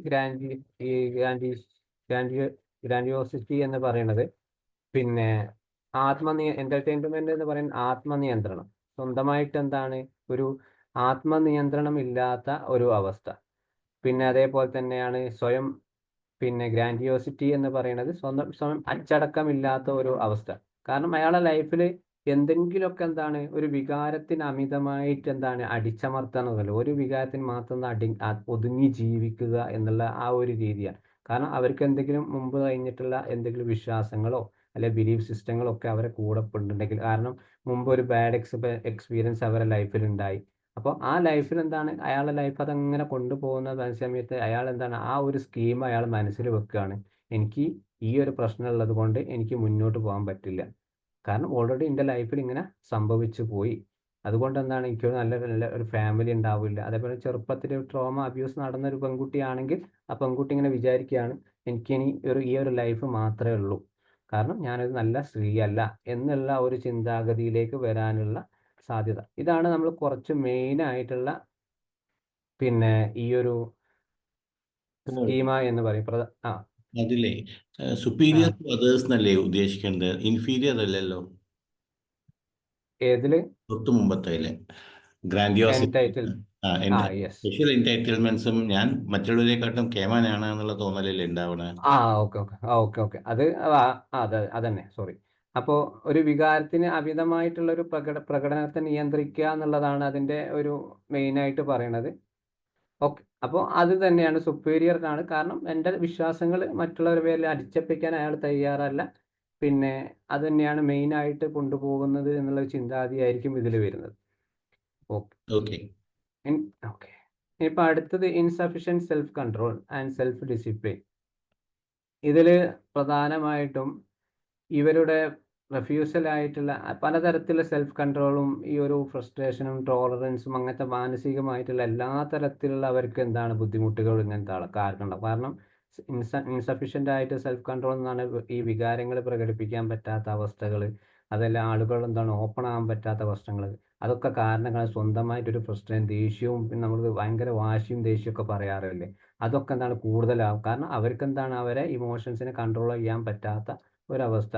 ഇനിയിപ്പോൾ സെൽഫ് ഡിസിപ്ലിനിലേക്ക് വരുമ്പോൾ അങ്ങനത്തെ ആൾക്ക് സെൽഫ് ഡിസിപ്ലിൻ തീരെ അവർക്ക് ഉണ്ടാവും. സ്വന്തമായിട്ട് ഒരു ഇയാളെ സ്വഭാവം, ഇങ്ങനത്തെ ആളുകളെ സ്വഭാവം കണ്ടാൽ തന്നെ ആളുകൾ വിചാരിക്കും ഇയാൾ ഇങ്ങനെയൊക്കെ പെരുമാറുന്നത്, ഇയാളോട് അങ്ങനത്തെ ആൾക്ക് ഇഷ്ടം തന്നെ ഉണ്ടാവില്ല ചില ആളുകളുടെ പെരുമാറ്റം കണ്ട്. ആ ഒരു രീതിയിലായിരിക്കും. കാരണം അവർക്ക് ഈ ഒരു സ്കീം ലൈഫ് ലോങ് ഇവർ കൊണ്ടു നടക്കുന്നത് കൊണ്ട് അവരങ്ങനെ ജീവിച്ചു പോകുന്നതാണ്. അപ്പോൾ ആ ഒരു എക്സസീവ് ആയിട്ടുള്ള ഒരു എക്സ്പ്രഷൻ, ഒരു ഇമോഷൻ ചിലപ്പോൾ ഒറ്റ ഇമോഷനിലായിരിക്കും അവർ കാണിക്കുക. അപ്പോൾ ഒന്നുകിൽ ഒരു ഫ്രസ്ട്രേഷൻ ആണോ അല്ലെങ്കിൽ മറ്റൊരു ആങ്കർ ആണോ എന്നുള്ള രീതിയിൽ അവർ കാണിച്ചിട്ടുണ്ടെങ്കിൽ അതും ഒരു സ്കീമയിലേക്ക് വരാനുള്ള സാധ്യത കൂടുതലാണ്. ഇനിയിപ്പോൾ ഇതിൻ്റെ ആഡ് ഓൺ ആയിട്ട് കുറച്ച് സ്കീമാസ് കൂടി പറയുന്നുണ്ട്. സബ്ജുഗേഷൻ എന്ന് പറയുന്നത് പിന്നെ മറ്റുള്ള ആളുകളെ പ്രീതിപ്പെടുത്താൻ വേണ്ടിയിട്ടോ അല്ലെങ്കിൽ വീട്ടിൽ ചില പ്രശ്നങ്ങളൊക്കെ, നമ്മൾ സാധാരണ ഒരു പ്രശ്നങ്ങളൊക്കെ ഉണ്ടാകുന്ന സമയത്ത് ചില ആളുകൾ സൈലൻ്റ് ആക്കി ഇരിക്കുക എന്നൊക്കെ പറയാറുണ്ട്.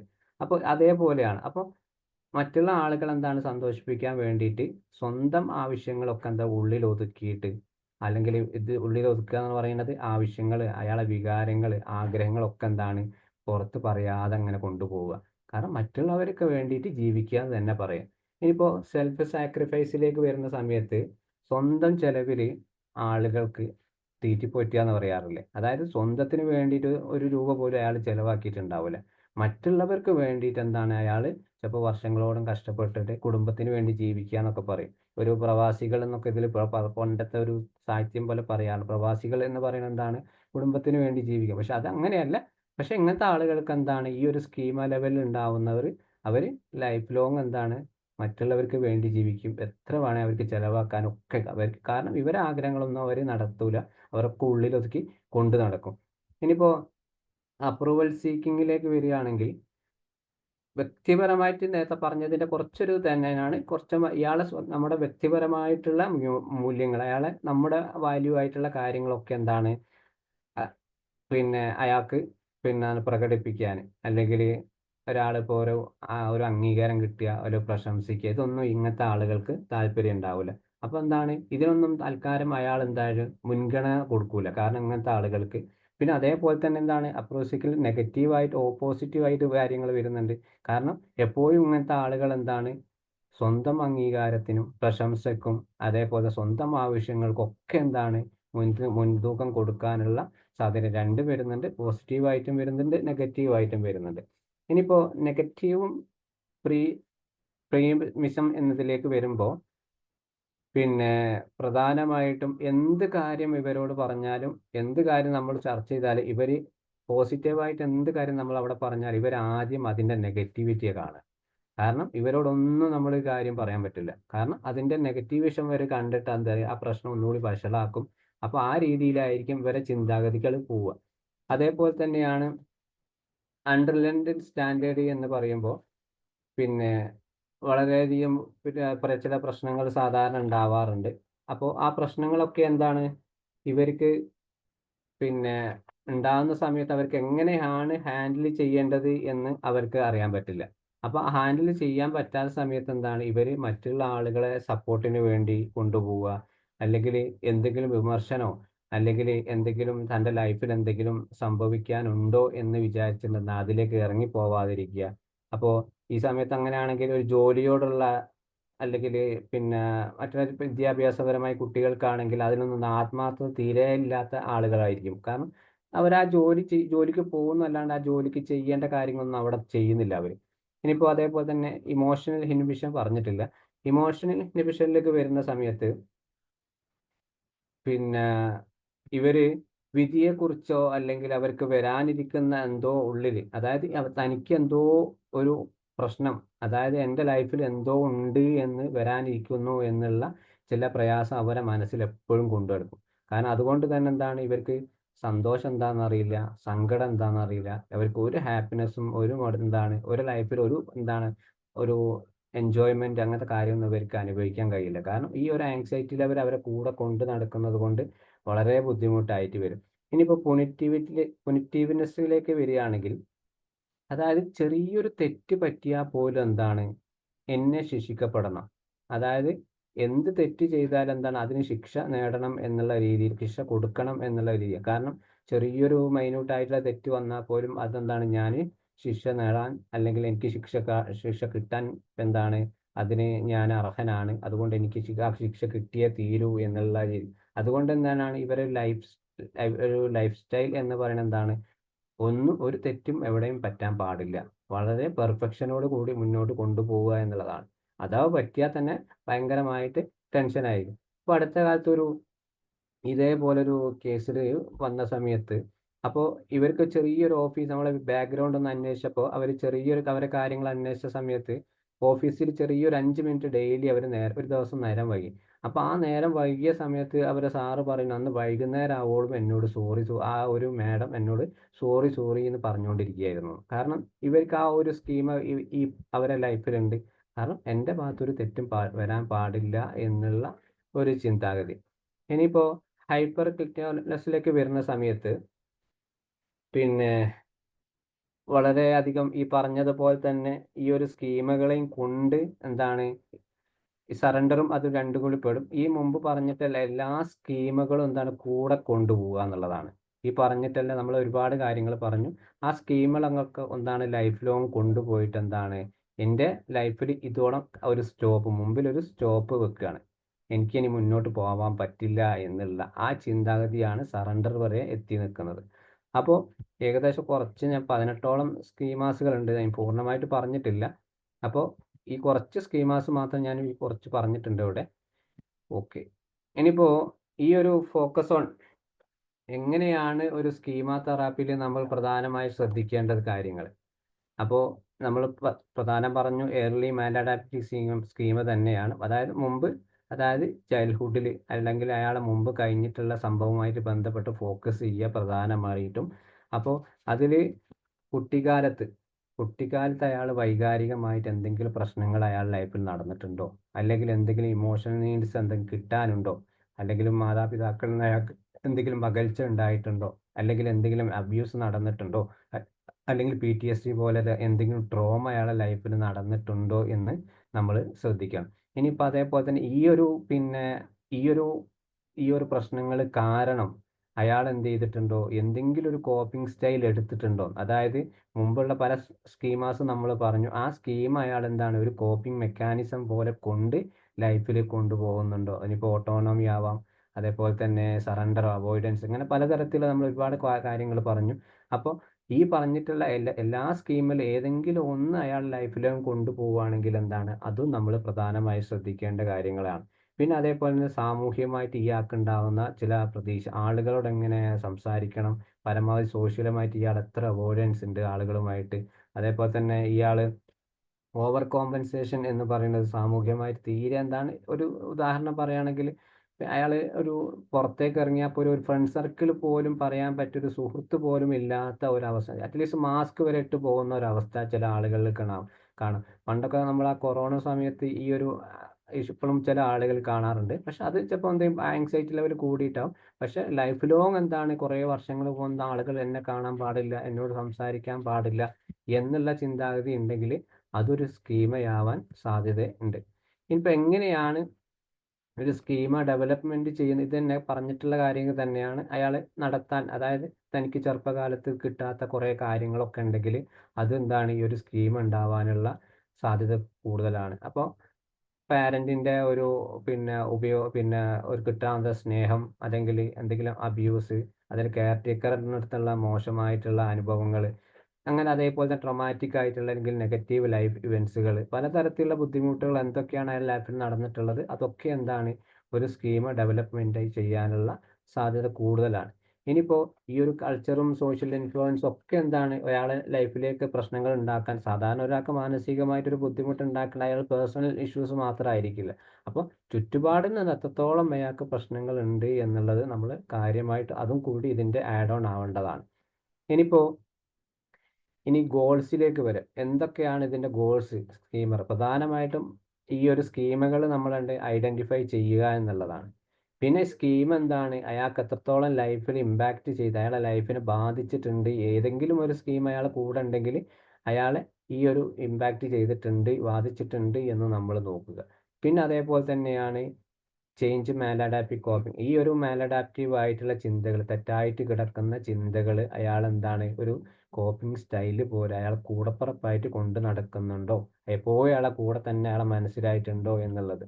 പിന്നെ ഇമോഷണൽ വോൺസി എന്ന് പറയുന്നത് എന്താണ്, അയാൾക്ക് ഇമോഷണലായിട്ട് ആളുകളോട് പെരുമാറാനും സംസാരിക്കാനും അത് പ്രകടിപ്പിക്കാനും കഴിയുന്നുണ്ടോ. ഇപ്പോൾ ഡിപ്രഷൻ ആയിട്ടുള്ള ഒരാൾ വന്നിട്ടുണ്ടെങ്കിൽ ചിലപ്പോൾ അയാൾ ഭയങ്കര കരച്ചിലായിരിക്കും, അയാളുടെ സങ്കടം നമ്മളോട് പറയാണ്, പക്ഷെ അത് ഇമോഷൻ പ്രകടിപ്പിക്കലല്ല. പക്ഷെ ഇമോഷൻ പ്രകടിപ്പിക്കുന്ന സമയത്ത് അതല്ല നമ്മൾ ചോദിക്കുന്ന ഓരോ സമയത്തും അയാൾ എന്താണ് കറക്റ്റായിട്ട് അത് മനസ്സിലാക്കാനും അതിനനുസരിച്ച് നമ്മളോട് സംസാരിക്കാനും അയാൾ വില്ലിങ് ആയിരിക്കണം. ഇനിയിപ്പോൾ അതേപോലെ തന്നെ കോർ ഇമോഷണൽ നീഡ്സ് എന്ന് പറയും, എന്താണ് അയാൾക്ക് ഇമോഷൻസ് വേണ്ടത് നമ്മൾ കൊടുക്കണം. അപ്പോൾ ഈ ഒരു ഇമോഷൻ നീഡ്സും അയാൾക്ക് എന്താണ് പ്രകടിപ്പിക്കാൻ അറിയില്ല. അപ്പോൾ ചില ആളുകളിൽ കാണാം, ചിരിക്കാൻ പറഞ്ഞാൽ ചിരിക്കൂല, ഇനിയിപ്പോൾ കരയാൻ പറഞ്ഞാൽ അയാൾക്ക് കരയാൻ അറിയാം, ഒക്കെ ഉള്ളിൽ ഒതുക്കി നടക്കുന്ന ആളുകളാണ്. അപ്പോൾ അവർക്ക് എന്താണ്, ചിലപ്പോൾ പൊട്ടി കരഞ്ഞാൽ മതിയാവും അയാളെ പ്രശ്നങ്ങൾ. അപ്പോൾ അത് ചിലപ്പോൾ എന്താണ് നമ്മളൊരു സിറ്റുവേഷൻ, അതായത് നമ്മളൊരു അവസരങ്ങൾ ഉണ്ടായി കൊടുത്താൽ ചിലപ്പോൾ നമ്മളൊന്ന് കേൾക്കാൻ തയ്യാറായി കഴിഞ്ഞാൽ അയാളുടെ പ്രശ്നങ്ങളൊക്കെ അതോടെ തീരുന്നതായിരിക്കും. അതേപോലെ തന്നെയാണ് അയാളുടെ ലൈഫിൽ ഏറ്റവും കൂടുതൽ എന്താണ് ഹെൽത്തി ആയിട്ടുള്ള സമയങ്ങൾ, അതായത് അയാൾക്ക് എപ്പോഴാണ് ഈ പ്രശ്നങ്ങൾ തുടങ്ങിയിട്ടുണ്ടായിരുന്നത്, ആ ഹെൽത്തി ആയിട്ടുള്ള സമയം എന്താണ്, ആ സ്ട്രെങ്ത് ഉണ്ടായിരുന്ന സമയത്ത് നമ്മളൊന്ന് അന്വേഷിക്കുക എപ്പോഴാണ് ഈ ഒരു മൂഡ്, അതായത് സ്കീം അയാളുടെ മനസ്സിലേക്ക് വന്നിട്ടുള്ളത് എന്നുള്ളത്. പിന്നെ അതേപോലെ തന്നെ അഡാപ്റ്റീവായിട്ട് സ്കീമുകൾ നമ്മൾ ഒന്ന് സ്പെസിഫൈ ചെയ്തെടുക്കുക എന്നുള്ളതാണ്. അതായത് ഒരുപാട് സ്കീമാസ് നമ്മൾ പറഞ്ഞു, ഏതാണ് അയാളുടെ സ്കീം മനസ്സിലുള്ളത് അത് നമ്മൾ കണ്ടുപിടിച്ച് അതിനനുസരിച്ചായിരിക്കണം നമ്മൾ ട്രീറ്റ്മെൻറ്റ് കൊടുക്കേണ്ടത്. പിന്നെ ഇന്റർപേഴ്സണൽ റിലേഷൻഷിപ്പ്, അയാൾക്ക് ആളുകളുമായിട്ട് സംസാരിക്കാനും നല്ലൊരു ഫ്രണ്ട് സർക്കിൾ ഉണ്ടാക്കാനും ഫാമിലിയുമായിട്ട് അയാൾ സംസാരിക്കാനൊക്കെ എന്താണ്, അതിന് നമ്മൾ ഇമ്പ്രൂവ് ചെയ്ത് കൊടുക്കുക എന്നുള്ളതാണ്. പിന്നെ ഇമോഷൻ റെഗുലേഷൻ, അത് കൺട്രോൾ ചെയ്യാനും അത് എങ്ങനെ പ്രകടിപ്പിക്കണം എന്ന് പിന്നെ അച്ചീവ് ലോങ് ടേം വെൽബീങ്, നല്ല രീതിയിൽ എന്താണ് ഈ ഒരു തെറാപ്പിയുടെ ശൈലി എന്ന് പറയുന്നത് എന്താണ്, ലൈഫ് ലോങ് അയാൾക്ക് എന്താണ് ഹാപ്പിയസ്റ്റ് ആയിട്ടൊരു മൊമെന്റിലേക്ക് അയാൾ പറഞ്ഞയക്കുക എന്നുള്ളത്. ഓവറോൾ ഇതാണ് ഗോൾ എന്ന് ശ്രദ്ധിക്കേണ്ടത്. ഇനിയിപ്പോൾ പ്രധാനമായിട്ടും നമ്മൾ കുറേ ശ്രദ്ധിക്കേണ്ട കാര്യങ്ങളുണ്ട് ഈ ഒരു സ്കീം കൊടുക്കുന്ന സമയത്ത്.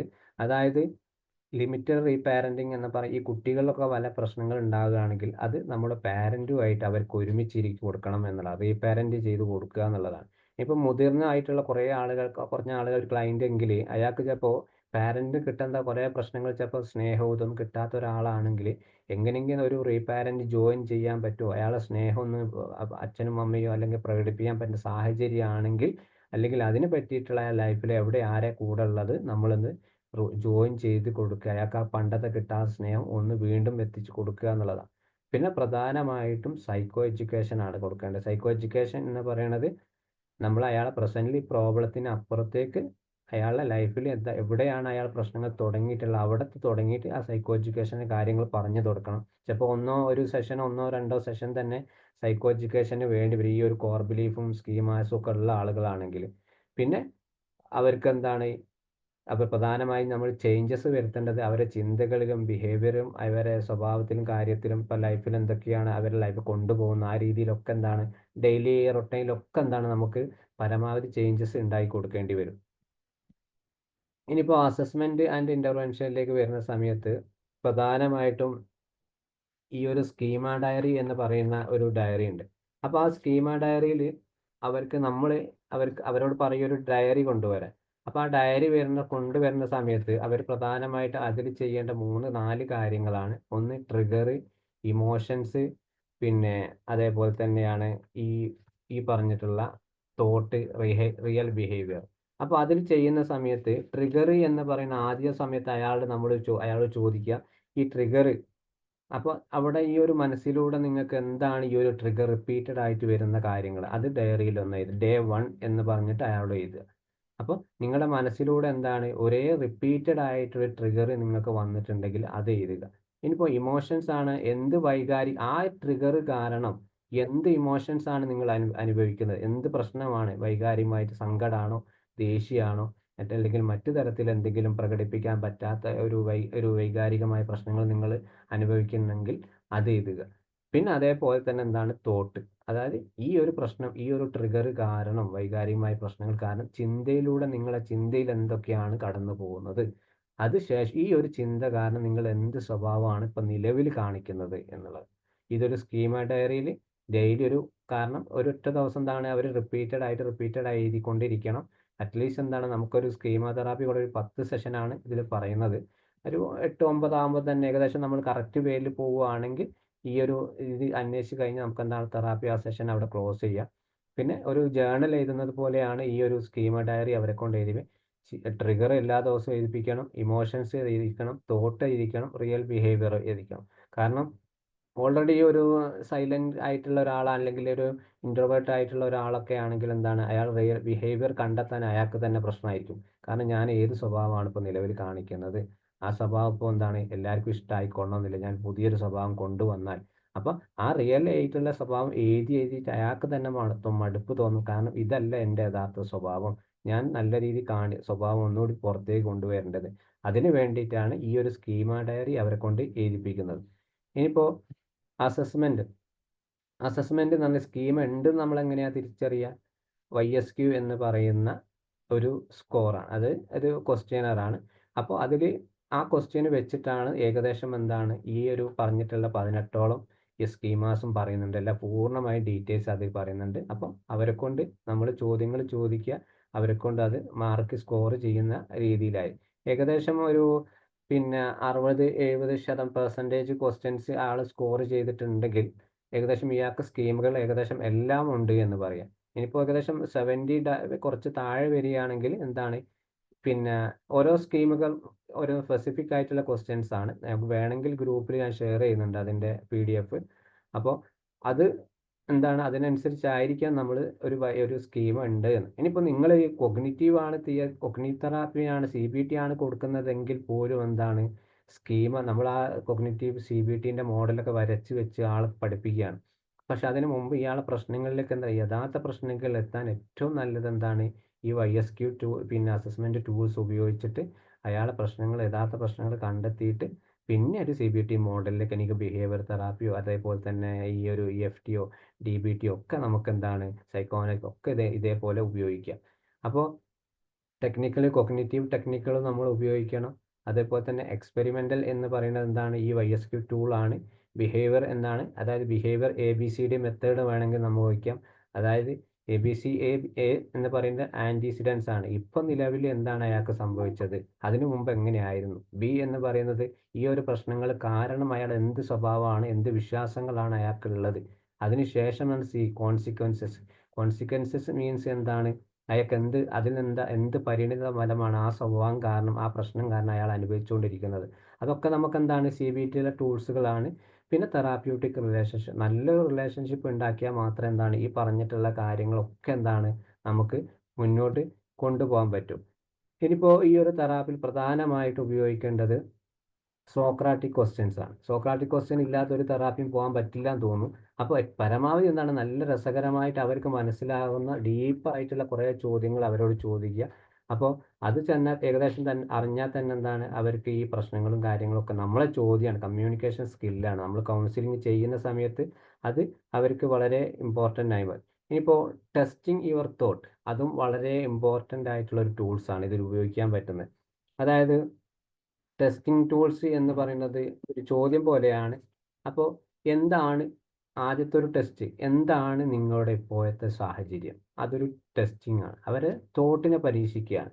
അപ്പോൾ അതേപോലെ തന്നെ എന്താണ് നിങ്ങളെക്കുറിച്ച് എന്തെങ്കിലും എന്നോട് പറയൂ, ആ ഒരു രീതിയിലായിരിക്കണം. അതേപോലെ തന്നെ ഡിസ്റ്റോർഷൻസ് ഉണ്ട്, കുറച്ച് ഡിസ്റ്റോർഷൻസ് ഒക്കെ ഉണ്ട്. അപ്പോൾ നിങ്ങൾ തെറ്റായിട്ട് കിടക്കുന്ന ചിന്തകൾ, നിങ്ങൾക്ക് തന്നെ ഇത് തെറ്റായി കിടക്കുന്ന ഒരു ചിന്തയാണ് എപ്പോഴും തോന്നിയിട്ടുണ്ടോ, അതെന്താണെന്ന് പറയൂ. പിന്നെ അതേപോലെ തന്നെയാണ് ഈ ഒരു ചിന്തകൾ നിങ്ങൾ വിശ്വസിക്കുന്നുണ്ടോ, ഇത് സത്യമാണോ എന്നുള്ളത്. കാരണം നിങ്ങൾ കൊണ്ട് നടക്കുന്ന ചിന്തകൾക്ക്, അതായത് നിങ്ങളെ ചിന്തയിലുണ്ടാകുന്ന ഈ ഒരു പരിണാമത്തിന് നിങ്ങൾക്ക് വിശ്വാസമുണ്ടോ, ഇത് സത്യമാണ്, അതിനെന്തെങ്കിലും എവിഡൻസ് ആയിട്ടുള്ള കാര്യങ്ങൾ ലൈഫിലുണ്ടോ എന്നുള്ളത്. പിന്നെ അതേപോലെ തന്നെ എപ്പോഴാണ് പ്രശ്നബാധിതമായിട്ട് നിങ്ങൾ ലൈഫിൽ സംഭവിച്ചിട്ടുള്ളത്, എപ്പോഴാണ് എനിക്ക് ഇതൊരു പ്രശ്നമായിട്ട് നിങ്ങൾക്ക് തോന്നിയിട്ടുള്ളത് എന്ന് അവരോട് ചോദിക്കുക. ഇങ്ങനത്തെ കുറേ ചോദ്യങ്ങളാണ് നമുക്ക് ടെസ്റ്റ് ഓഫ് തോട്ട് എന്ന് അവരെ ചോദിക്കുന്നത്. പിന്നെ അതേപോലെ തന്നെയാണ് അവരെ ലൈഫിൽ ഏറ്റവും കൂടുതൽ എന്താണ് പ്രയാസം ഉണ്ടാകുന്ന മേഖലകൾ നമുക്ക് ചോദിക്കാം. ഏതൊക്കെ സമയത്താണ് ട്രിഗർ വരുന്നതും ചോദിക്കാം. ആ ട്രിഗർ ഇപ്പം നമ്മൾ ഈ ഒരു ഡയറി എഴുതുന്ന സമയത്ത് ഏകദേശം അവർ അതിൽ എഴുതിക്കോളും. പിന്നെ ആ ഒരു ഏറ്റവും നല്ല കാര്യം നിങ്ങളുടെ ലൈഫിൽ എപ്പോഴാണ് നിങ്ങൾക്ക് സംഭവിക്കാൻ ആഗ്രഹമുള്ളത്, അതൊക്കെ എന്താണ് ഈ ഒരു അവരുടെ നിലവിലുള്ള ചിന്താഗതികളൊന്ന് ടെസ്റ്റ് ചെയ്യാൻ വേണ്ടിയിട്ടാണ്. ഇനിയിപ്പോൾ ഈ കോപ്പിംഗ് സ്റ്റൈലാണെങ്കിൽ കോപ്പിംഗ് സ്റ്റൈലിലേക്ക് വരുന്ന സമയത്ത് അവർ നിലവിൽ ഇപ്പോൾ നേരത്തെ നമ്മൾ പറഞ്ഞ ഒരുപാട് മെക്കാനിസങ്ങൾ ഉണ്ടാവും. അവർക്ക് തെറ്റായിട്ടുള്ള ചിന്താഗതി, ഈ ഒരു ചിന്ത മതി എനിക്ക് ലൈഫിൽ, അതൊരു കോപ്പിംഗ് മെക്കാനിസമാണ്. അതിൽ നിന്നാണ് നമ്മൾ പരമാവധി മാറ്റിയെടുക്കുക എന്നുള്ളതാണ്. മാറ്റിയെടുക്കുന്നത് അതായത് നമ്മൾ സാധാരണ CBTയിൽ ഉപയോഗിക്കുന്നത് പോലെ ഫോക്കസ്ഡ്, മോഡിഫൈ അതായത് ഫോക്കസ്ഡ് എന്ന് പറയുന്നത് അവർ തെറ്റായി കിടക്കുന്ന ചിന്തകളെ നമ്മൾ തിരിച്ചറിയുക. പിന്നെ മോഡിഫൈയിലേക്ക് പോകുന്നത് ആ നിലവിലെ തെറ്റായ ചിന്തകളെ നമ്മൾ മാറ്റിക്കളയുക എന്നുള്ളതാണ്. പിന്നെയും മോഡിഫൈയിലേക്ക് വരുന്നത് ഈ ചിന്തകൾ മോഡിഫൈ ചെയ്ത് കഴിഞ്ഞാൽ നിങ്ങൾക്ക് എന്ത് സംഭവിക്കും, നിങ്ങളുടെ അവസ്ഥ എന്തായിരിക്കും, ഈ ഒരു മോഡ് ഓഫ് ഇതിലേക്ക് പോവുക. പിന്നെ CBTൻ്റെ ആ മെത്തേഡും കാര്യങ്ങളും വെച്ചിട്ട് ആ ടേബിൾ വെച്ചിട്ട് തോട്ട് റെക്കോർഡ് വെച്ചിട്ടാണ് കാര്യങ്ങൾ കൊണ്ടുപോകേണ്ടത്. അപ്പോൾ അതേപോലെ തന്നെയാണ് ഈ ഒരു തെറാപ്പിക്ക് പ്രധാനമായിട്ട് നമ്മൾ ഉപയോഗിക്കുന്ന വേറെ ചില കാര്യങ്ങളുണ്ട്. നമുക്ക് എന്തൊക്കെയാണ് ഇവരുമായിട്ട് ചോദിക്കേണ്ട കാര്യങ്ങൾ എന്തൊക്കെയാണ് നമുക്ക് ഇവരോട് ചോദിക്കാം, ഈ എങ്ങനെയാണ് നമുക്ക് മനസ്സിലാകുക ഈ ഒരു കാര്യം ഇവരെ കൂടെ ഉണ്ട് എന്നുള്ളത്, ഈ ഒരു സ്കീം അവർക്കുണ്ട്. നമ്മൾ ടെസ്റ്റിംഗ് യുവർ തോട്ട് എന്ന് പറഞ്ഞ് കുറെ ചെക്ക് ചെയ്തു. അപ്പോൾ പ്രധാനമായിട്ട് ഒരു സോക്രാറ്റിക് ക്വസ്റ്റ്യൻ 1-2 ടൈപ്പ് ഞാൻ പറയാം. അതായത് എനിക്ക് തോന്നുന്നു നിങ്ങൾക്ക് നിങ്ങളുടെ ഈ ഒരു പ്രശ്നം വല്ലാതെ മാനസികമായിട്ട് ബുദ്ധിമുട്ടുണ്ടാക്കുന്നുണ്ട്. അപ്പോൾ അത് നിങ്ങൾക്ക് ഞാൻ പറഞ്ഞതിൽ വലിയ പ്രയാസം തോന്നിയിട്ടുണ്ടോ എന്നുള്ളത്. അപ്പോൾ ചില ക്ലയൻറ്റിനോട് നമ്മളിങ്ങനെ കൊടുക്കുന്ന സമയത്ത് നിങ്ങളെ പ്രശ്നങ്ങളൊക്കെ ഞാൻ മനസ്സിലാക്കി, അതെനിക്ക് വളരെ സങ്കടം തോന്നുന്നു, അങ്ങനെ പറയുമ്പോൾ അവർക്കൊരു ഇറിറ്റേഷൻ ഉണ്ടാവും. അപ്പോൾ അതിന് വേണ്ടിയിട്ട് ഒരു സ്കീം നമുക്ക് ഏകദേശം ഇനിയിപ്പോൾ സബ്ജുഗേഷൻ തന്നെ എടുക്കാം. അതായത് വളരെയധികം ഒരു അധീനത എന്നൊക്കെ പറയുമ്പോൾ തന്നെ ഒരു ഒരു ഒരു അധികാരഭാവം എന്ന രീതിയിൽ കൊണ്ട് നടക്കുന്ന ഒരാളാണെങ്കിൽ നമ്മൾ ഈ ചോദ്യം അയാളോട് ചോദിക്കുന്ന സമയത്ത് അയാൾക്ക് വല്ലാത്ത ഇറിറ്റേഷൻ ഉണ്ടാവും. അപ്പോൾ അതിൻ്റെ കൂടെ തന്നെ എന്താണ്, ഞാൻ ഈ പറഞ്ഞിട്ടുള്ള കാര്യം നിങ്ങൾ എത്രത്തോളം സത്യമാണെന്ന് കരുതുന്നു, ഈ ഒരു പ്രശ്നം നിങ്ങൾക്ക് മാനസികമായി പ്രശ്നങ്ങൾ ഉണ്ടാക്കുന്നുണ്ട്, അതെനിക്ക് മനസ്സിലായി. പക്ഷെ അത് ഞാൻ പറഞ്ഞത് നിങ്ങൾ എത്രത്തോളം സത്യമാണെന്ന് കരുതുന്നു, അത് സത്യമാണോ, ഉണ്ട് ഇല്ലയോ എന്ന് നിങ്ങൾക്ക് എങ്ങനെയാണ് നിങ്ങൾ പറയുന്നത്. അതേപോലെ തന്നെ നിങ്ങളെ പ്രശ്നങ്ങൾ ഉണ്ടാകുന്ന സമയത്ത് നിങ്ങൾക്ക് ഏറ്റവും കൂടുതൽ ഭയമാണോ, അല്ലെങ്കിൽ അസ്വസ്ഥതയാണോ, അല്ലെങ്കിൽ വേറെ എന്തെങ്കിലും ഈ സ്വഭാവത്തിൽ എന്തെങ്കിലും മാറ്റങ്ങളാണോ ഉണ്ടാവുന്നത് എന്നിങ്ങനെയുള്ള കുറേ സോക്രാറ്റിക് ക്വസ്റ്റ്യൻ ഉണ്ട്, കുറേ ഐറ്റംസ് ഉണ്ട്. അപ്പോൾ അങ്ങനത്തെ നമുക്കെന്താ ഡീപ്പായിട്ട് അവരെ എമ്പതി പിടിച്ചു പറ്റാവുന്ന രീതിയിലായിരിക്കണം നമ്മൾ അവരുമായിട്ട് ഇടപഴകേണ്ടത്. അത് വളരെ ഇമ്പോർട്ടൻ്റ് ആണ്. പിന്നെ അതേപോലെ തന്നെ ഈ ഒരു പ്രശ്നവുമായിട്ട് നിങ്ങൾ വന്ന സമയത്ത് നിങ്ങളെ ഒരു സിറ്റുവേഷൻ എങ്ങനെയായിരുന്നു, എൻ്റെ മുമ്പിൽ വരുന്നതിന് മുമ്പ് നിങ്ങൾ എങ്ങനെയായിരുന്നു അവസ്ഥ, അതായത് മെൻ്റൽ സ്റ്റാറ്റസ് നോക്കുന്ന സമയത്ത് ആ സമയത്ത് എന്താണ്, ആ ഒരു രീതിയിലായിരിക്കണം നമ്മൾ പ്രധാനമായിട്ടും ക്ലയൻറ്റിൻ്റെ മെൻ്റൽ സ്റ്റാറ്റസ് നമ്മൾ നോക്കുക. കറൻ്റ്ലി അവരെ നമ്മളെ മുമ്പിൽ ഇരിക്കുന്ന സമയത്ത് അവരെ മെൻ്റലി എങ്ങനെയാണ്, ആൾ ഓക്കെ ആണോ, അതിനനുസരിച്ചായിരിക്കണം നമ്മൾ ഈ പറഞ്ഞ സ്കീം അന്വേഷിക്കലും അതേപോലെ തന്നെ CBT ആപ്ലിക്കേഷൻ കൊടുക്കലും ഒക്കെ. അതനുസരിച്ച് മാത്രം, അല്ലാതെ അയാൾ വല്ലാത്തൊരു നമ്മളൊന്നും ഒരു കൊളാബറേഷൻ അല്ല. മെയിനായിട്ട് കൊളാബറേഷൻ ആണ് വേണ്ടത് ഏത് തെറാപ്പിക്കും. അതില്ലാതെ നമുക്കൊന്നും ചെയ്യാൻ പറ്റില്ല. ഇങ്ങനെയാണ് ഒരു സ്കീമ എന്ന് പറയുന്നത്.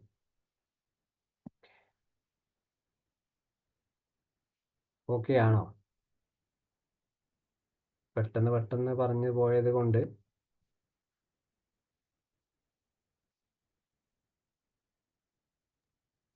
സർ, ആദ്യം പറഞ്ഞ പറഞ്ഞോളൂ. ആദ്യം പറഞ്ഞ ക്വസ്റ്റ്യനില് നിങ്ങൾക്ക് ഈ പ്രശ്നം മാനസിക പ്രയാസം ഉണ്ടാക്കുന്നുണ്ട്, ഇത് നമ്മൾ ആളോട് പറയുമ്പോ ആൾക്കുണ്ടാവുന്ന ഫീൽ എന്താണെന്നാണോ നമ്മൾ ചോദിക്കേണ്ടത്? അതെ, അയാൾ എന്ത് മറുപടിയാണ് നമുക്ക് തരുന്നത്. Okay, thank you sir. പിന്നെ അതേപോലെ തന്നെ നമ്മൾ ഈ ഒരു സ്കീമ ചെയ്യുന്ന സമയത്ത് ഈ MSc റിപ്പോർട്ട് ഉണ്ടാക്കുന്ന സമയത്ത് പ്രധാനമായിട്ടും ശ്രദ്ധിക്കേണ്ട കുറച്ച് കാര്യങ്ങളുണ്ട്. അതിൽ MSc ഉണ്ടാക്കുന്നവർക്കറിയാം, അങ്ങനെ തന്നെ പോകണം. പ്രധാനമായിട്ടും പേഷ്യൻ്റ് ബാക്ക്ഗ്രൗണ്ട് ഒന്ന് അന്വേഷിക്കണം. പേഷ്യൻ്റ് ബാക്ക്ഗ്രൗണ്ട് തന്നെ ഇൻഫോർമേഷൻ അതിൽ കൊടുത്തിട്ട് അയാളെ പൂർണ്ണമായിട്ടുള്ള ഡീറ്റെയിൽസ്, അയാളെ ജനനം മുതൽ ഈ നിലവിൽ അയാളെ ഫാമിലി ഡീറ്റെയിൽസ് എങ്ങനെയൊക്കെയാണ് എന്നതൊക്കെ. അപ്പോൾ ഇതിന് സ്കീമ കേസ് ഫോർമുലേഷൻ എന്നാണ് പറയുക. അപ്പോൾ അതിൻ്റെ കൂടെ തന്നെ നമ്മൾ രണ്ടാമത്തെ ഒരു റിപ്പോർട്ട് ചെയ്ത് എന്തുകൊണ്ടാണ് നിങ്ങൾ തെറാപ്പിക്ക് വന്നിട്ടുള്ളത്, അത് അയാളെ കൊണ്ട് എഴുതിപ്പിക്കേണ്ടതാണ്, അല്ലെ ചോദിപ്പിക്കേണ്ടതാണ്. പിന്നെ അതേപോലെ എന്താണ് കറൻ്റ് ഡയഗ്നോസിസ്, എന്താണ് ഇപ്പം നിലവിലുള്ള പ്രശ്നങ്ങൾ. സാധാരണ ചിലപ്പോൾ അയാൾ പറയുന്ന പ്രശ്നം വേറൊന്നായിരിക്കും, അവസാനം നമ്മൾ കണ്ടെത്തുന്നത് വേറൊരു പ്രശ്നമായിരിക്കും. അപ്പോൾ അത് നല്ല രീതിയിലേക്ക് കൊണ്ടുപോകണം. കറൻ്റ് അയാൾക്ക് എന്താ പ്രശ്നം അറിയുക, പിന്നെ അയാളെ പൂർണ്ണമായി കേട്ട് ഒരുപാട് ടൂൾസും കാര്യമൊക്കെ ഉപയോഗിച്ച ശേഷം നമുക്ക് എന്ത് പ്രശ്നമാണ് അയാളെ പറ്റി കിട്ടിയിട്ടുള്ളത് അതും കൂടി മെൻഷൻ ചെയ്യണം. പിന്നെ അതിൻ്റെ കൂടെ തന്നെ ഈ ഒരു മേജറായിട്ട് ഇപ്പം നിലവിൽ അയാൾ ഏറ്റവും കൂടുതൽ പ്രയാസം അനുഭവിക്കുന്നത് എന്തിനാണ്, പിന്നെ അതേ സമയത്ത് ചൈൽഡ്ഹുഡിൽ അഡോൾസെൻറ്റിൽ ആ സമയത്ത് എന്തെങ്കിലും പ്രശ്നങ്ങൾ കൂടുതലായിട്ട് അനുഭവിച്ചിട്ടുണ്ടോ, അതൊക്കെ നോക്കുക. പിന്നെ സ്കീമയിൽ ഏറ്റവും സ്പെഷ്യൽ ആയിട്ടുള്ള ഒരു സ്കീം ഏതാണ് ഇപ്പോൾ അയാളെ കൂടെ നിലനിൽക്കുന്നത്.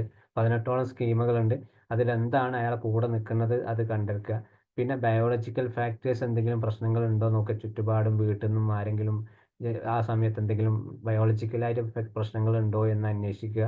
പിന്നെ അതേപോലെ തന്നെ ഈ ഒരു സ്കീം നേരത്തെ പറഞ്ഞു സ്പെഷ്യൽ ആണെന്നുള്ളത്, അതേപോലെ തന്നെ ഒരുപാട് സ്കീമുകൾ ഉണ്ടോയെന്നും അതും കൂടി ഇതിൻ്റെ ആഡ് ഓൺ ചെയ്യുക. പിന്നെ മാലഡാപ്റ്റീവ് ആയിട്ട് ചിന്തകൾ, ചിന്തകൾക്ക് അടിസ്ഥാനമാക്കി ഒരു കോപ്പിംഗ് മെക്കാനിസം എന്തൊക്കെയാണ് അയാൾ ലൈഫ് ലോങ് ആയിട്ട് കൊണ്ടു നടക്കുക, ഒരു സേഫ്റ്റി ബിഹേവിയർ എന്തെങ്കിലും എടുത്തിട്ടുണ്ടോ എന്ന് അതും ശ്രദ്ധിക്കുക. പിന്നെ ഇപ്പോൾ നിലവിലുള്ള പാരൻറ്റിങ് മോഡ് എങ്ങനെയായിരുന്നു അയാളുടെ ലൈഫിൽ. നേരത്തെ പറഞ്ഞത് നമ്മൾ പാരന്റ് എല്ലാ പേഷ്യൻ്റ് ബാക്ക്ഗ്രൗണ്ട് ഡീറ്റെയിൽസ് എടുക്കുന്നതിൽ ഇതും ഉൾപ്പെടുത്താം. പക്ഷേ സ്പെഷ്യലായിട്ട് ഇങ്ങനത്തെ സ്കീമുകളുള്ള ആളുകൾക്ക് എന്താണ് പാരന്റിങ് സ്റ്റൈൽ എങ്ങനെയായിരുന്നു, അയാൾ എങ്ങനെയാണ് ലൈഫ് ലോങ് ഇങ്ങനെ ജീവിച്ചിട്ടുണ്ടോ വളർന്നത്, അതൊക്കെ ഒന്ന് അന്വേഷിക്കുക. പിന്നെ ഒക്കെ കഴിഞ്ഞ ശേഷം ഏറ്റവും ലാസ്റ്റ് നമ്മൾ കൊടുക്കേണ്ടത് തെറാപ്പി റിലേഷൻഷിപ്പാണ്. ഇതുവരെ കഴിഞ്ഞ സെഷനിൽ തെറാപ്പി റിലേഷൻഷിപ്പിൽ എങ്ങനെയായിരുന്നു അയാൾ നമ്മളോട് പെരുമാറിയിട്ടുള്ളത്, അതുകൂടി എന്താണ് ഇതിൻ്റെ കൂടെ നമ്മൾ ഈ ഒരു റിപ്പോർട്ടിൽ മെൻഷൻ ചെയ്യുക. ഓക്കെ അല്ലേ? Okay sir. Okay sir. Sir YSQ ഒന്ന് ഡീറ്റെയിൽഡ് ആയി പറയാൻ പറ്റുമോ? ആ അത് YSQ എന്ന് പറയുന്ന ഒരു ടൂൾസ് ആണ്, ക്വസ്റ്റ്യനർ ആണ്. അതിൽ ഏകദേശം എല്ലാ സ്കീമുകളും പറയുന്നത് അതിലുണ്ട്. നമ്മൾ സാധാരണ ഡിപ്രഷനൊക്കെ ഉപയോഗിക്കുന്ന പോലെ തന്നെ ടൂളാണ്. അപ്പോൾ ആ ടൂള് നമ്മൾ എന്താണ് ചെക്ക് ചെയ്തിട്ട് വേണം ഏത് ഗ്രൂപ്പിലിടുമല്ലോ അല്ലേ? അത് ഞാൻ ഷെയർ അത് ചെയ്യാം, പ്രശ്നങ്ങളൊന്നുമില്ല. അപ്പോൾ അത് ഉപയോഗിച്ചിട്ട് എന്താണ് ഇനിയിപ്പോൾ നമുക്ക് തന്നെ ഉപയോഗിച്ച് നോക്കാം അതിൽ എന്തെങ്കിലും സ്കീം നമുക്കുണ്ടോ എന്നുള്ളത്. കുറേ പിന്നെ അതിൻ്റെ ഇംഗ്ലീഷ് വെർഷനാണ്, ഒന്ന് മലയാളത്തിലേക്ക് ആക്കിയിട്ട് നിങ്ങൾക്ക്, കാരണം കറൻറ്റ്ലി അതിൽ ചിലപ്പോൾ ഈ YSQൻ്റെ ചെക്കിന് പ്രധാനമായിട്ടും ഒന്നിൻ്റെ അതിൻ്റെ ക്വാളിറ്റി എന്ന് പറയുന്നത് സാധാരണ നമ്മൾ മറ്റുള്ള തെറാപ്പിയിൽ ഉപയോഗിക്കുമ്പോൾ ഇതിൽ PHQ ഉണ്ട്, പേഷ്യൻ്റ് ഹെൽത്ത് ക്വസ്റ്റ്യനർ എന്ന് പറയുന്നത്, അത് ഇതിലുണ്ടാവും. പിന്നെ അതുപോലെ GAD ഉണ്ട്, ജനറൽ ആങ്സൈറ്റി ഡിസോർഡർ ഉണ്ട്. ഇതും പിന്നെ മൂന്നും കൂടി മിക്സ് ആയിട്ടുള്ള പല ഇതുമായിട്ട് റിലേറ്റഡ് ആയിട്ടുള്ള സാധാരണ CBT കൊടുക്കുമ്പോൾ നമ്മൾ എല്ലാത്തിനും പ്രത്യേകമായിട്ട് CBT ഒരു സ്ട്രക്ചേർഡാണ്, ഓരോന്നുമായിട്ട് കൊടുക്കുകയാണ്. പക്ഷെ ഇതിലെന്താണ് ഈ ഒരു ക്വസ്റ്റ്യനർ എന്താണ് ഏകദേശം എല്ലാ ക്വസ്റ്റ്യനും വരുന്നു എന്നുള്ളതാണ്. പിന്നെ അതേപോലെ തന്നെ എന്താണ് ഈ സ്കീമ എന്ന് പറയുന്നത് പലരും ഞാൻ തുടക്കത്തിൽ പറഞ്ഞു പലരും ഈ ഒരു ചൈൽഡ്ഹുഡിലേക്കൊന്നും പല കേസുകളും ആരും പോവാറില്ല.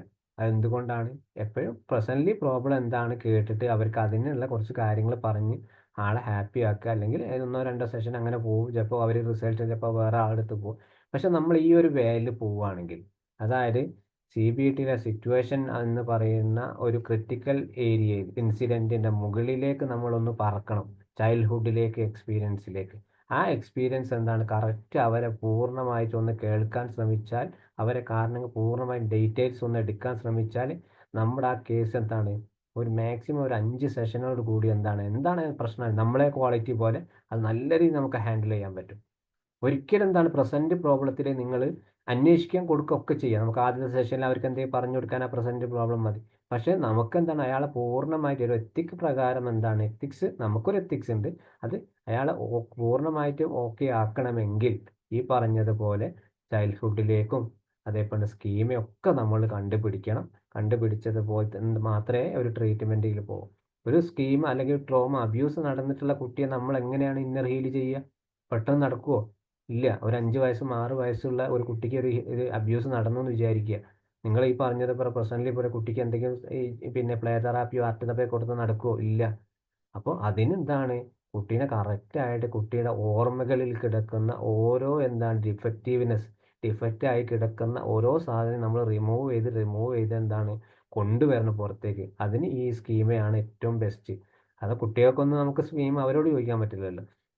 അപ്പോൾ ആർക്ക് കൂടെ ഉള്ളത് ആരാണ് ഉള്ളത് അവർക്കനുസരിച്ച് കൊടുക്കുക. പിന്നെന്താണ് ഈ സ്കീം വാല്യുബിൾ എവിടെയാണ് ഉണ്ടാകുന്നത്? ഈ ഒരു ചെറുപ്പകാലത്ത് ഒരു അബ്യൂസ് നടന്നു, പക്ഷേ അവർക്ക് വർഷങ്ങളോടെ കഴിഞ്ഞിട്ടാണ് പ്രശ്നങ്ങൾ തുടങ്ങുന്നുണ്ടാവുക. ഒരു ഫാമിലിയിൽ കുടുംബജീവിതം നയിക്കുന്ന സമയത്തായിരിക്കും അവിടെ അടിയും പിടിയൊക്കെ തുടങ്ങുന്ന സമയത്തായിരിക്കും നമ്മുടെ കേസ് നിങ്ങൾ ഫാമിലിക്ക് റിലേഷൻഷിപ്പിൻ്റെ പ്രശ്നമായിട്ടായിരിക്കും വന്നിട്ടുള്ളതെങ്കിൽ നമ്മൾ പല കേസുകൾ എന്താണ് പേഴ്സണൽ കൗൺസിലിംഗ് കൊടുക്കേണ്ടി വരും. അപ്പോൾ എനിക്ക് കുറേ അനുഭവമുണ്ട് ഇങ്ങനെ ഫാമിലിയായിട്ട് റിലേഷൻഷിപ്പ് വരുന്ന പ്രശ്നങ്ങൾ ഉണ്ടാകുന്ന സമയത്ത് ഞാൻ അധികം പേഴ്സണൽ കൗൺസിലിംഗ് 2 പേർക്കും കൊടുക്കും. അപ്പോൾ ഇവരെ പ്രയാസം എവിടെ നിന്നാണ് വരുന്നതെന്ന് അറിയാൻ വേണ്ടിയിട്ട് പേഴ്സണൽ ചിലപ്പോൾ ഒരാൾക്ക് പേഴ്സണൽ കൗൺസിലിംഗ് കൊടുത്ത പ്രശ്നങ്ങൾ അവിടെ തീരും. അതിനു വേണ്ടി അപ്പോൾ ഇവിടെ സ്കീമ കൊടുക്കാം. അപ്പോൾ പലതരത്തിൽ നമുക്ക് എന്താണ് സൈക്കോളജിക്കൽ ആയിട്ടുള്ള ടൂൾസുകൾ ഒരുപാടുണ്ട്, അതൊക്കെ കൊടുക്കാം. പിന്നെ YSQ എന്ന് പറയുന്നത് എന്താണ് സിമ്പിൾ ആയിട്ടുള്ള കുറേ ക്വസ്റ്റ്യൻസ് ആണ്, 100ഓളം ക്വസ്റ്റ്യൻസ് ഉണ്ട്. അപ്പോൾ അതൊക്കെ ഒന്ന് വായിച്ചിട്ട് നിങ്ങൾക്ക് തന്നെ ഒന്ന് ജസ്റ്റ് ഒന്ന് മാർക്ക് ചെയ്ത് പോവുക. കാരണം നിങ്ങൾക്കൊരു ഈസി ആയിട്ട് കിട്ടാൻ ക്ലയൻറ്റിനോട് ചോദ്യങ്ങളൊക്കെ ഏതൊക്കെ രീതിയിൽ പറഞ്ഞു കൊടുക്കണം, അതിൻ്റെ കൂടെ നിങ്ങൾക്ക് വേണമെങ്കിൽ ആഡ് ഓൺ ചെയ്യാം എന്തെങ്കിലുമൊക്കെ ആയിട്ട്. Thank you sir. സെഷനൊക്കെ കുറേ പാടുള്ളൂ അങ്ങനെയൊക്കെയല്ലേ പറയാ? എങ്ങനെ? 1 മണിക്കൂർ ഒരു ദിവസം പാടുള്ളൂ അങ്ങനെയൊക്കെ ഉണ്ടെന്നല്ലേ?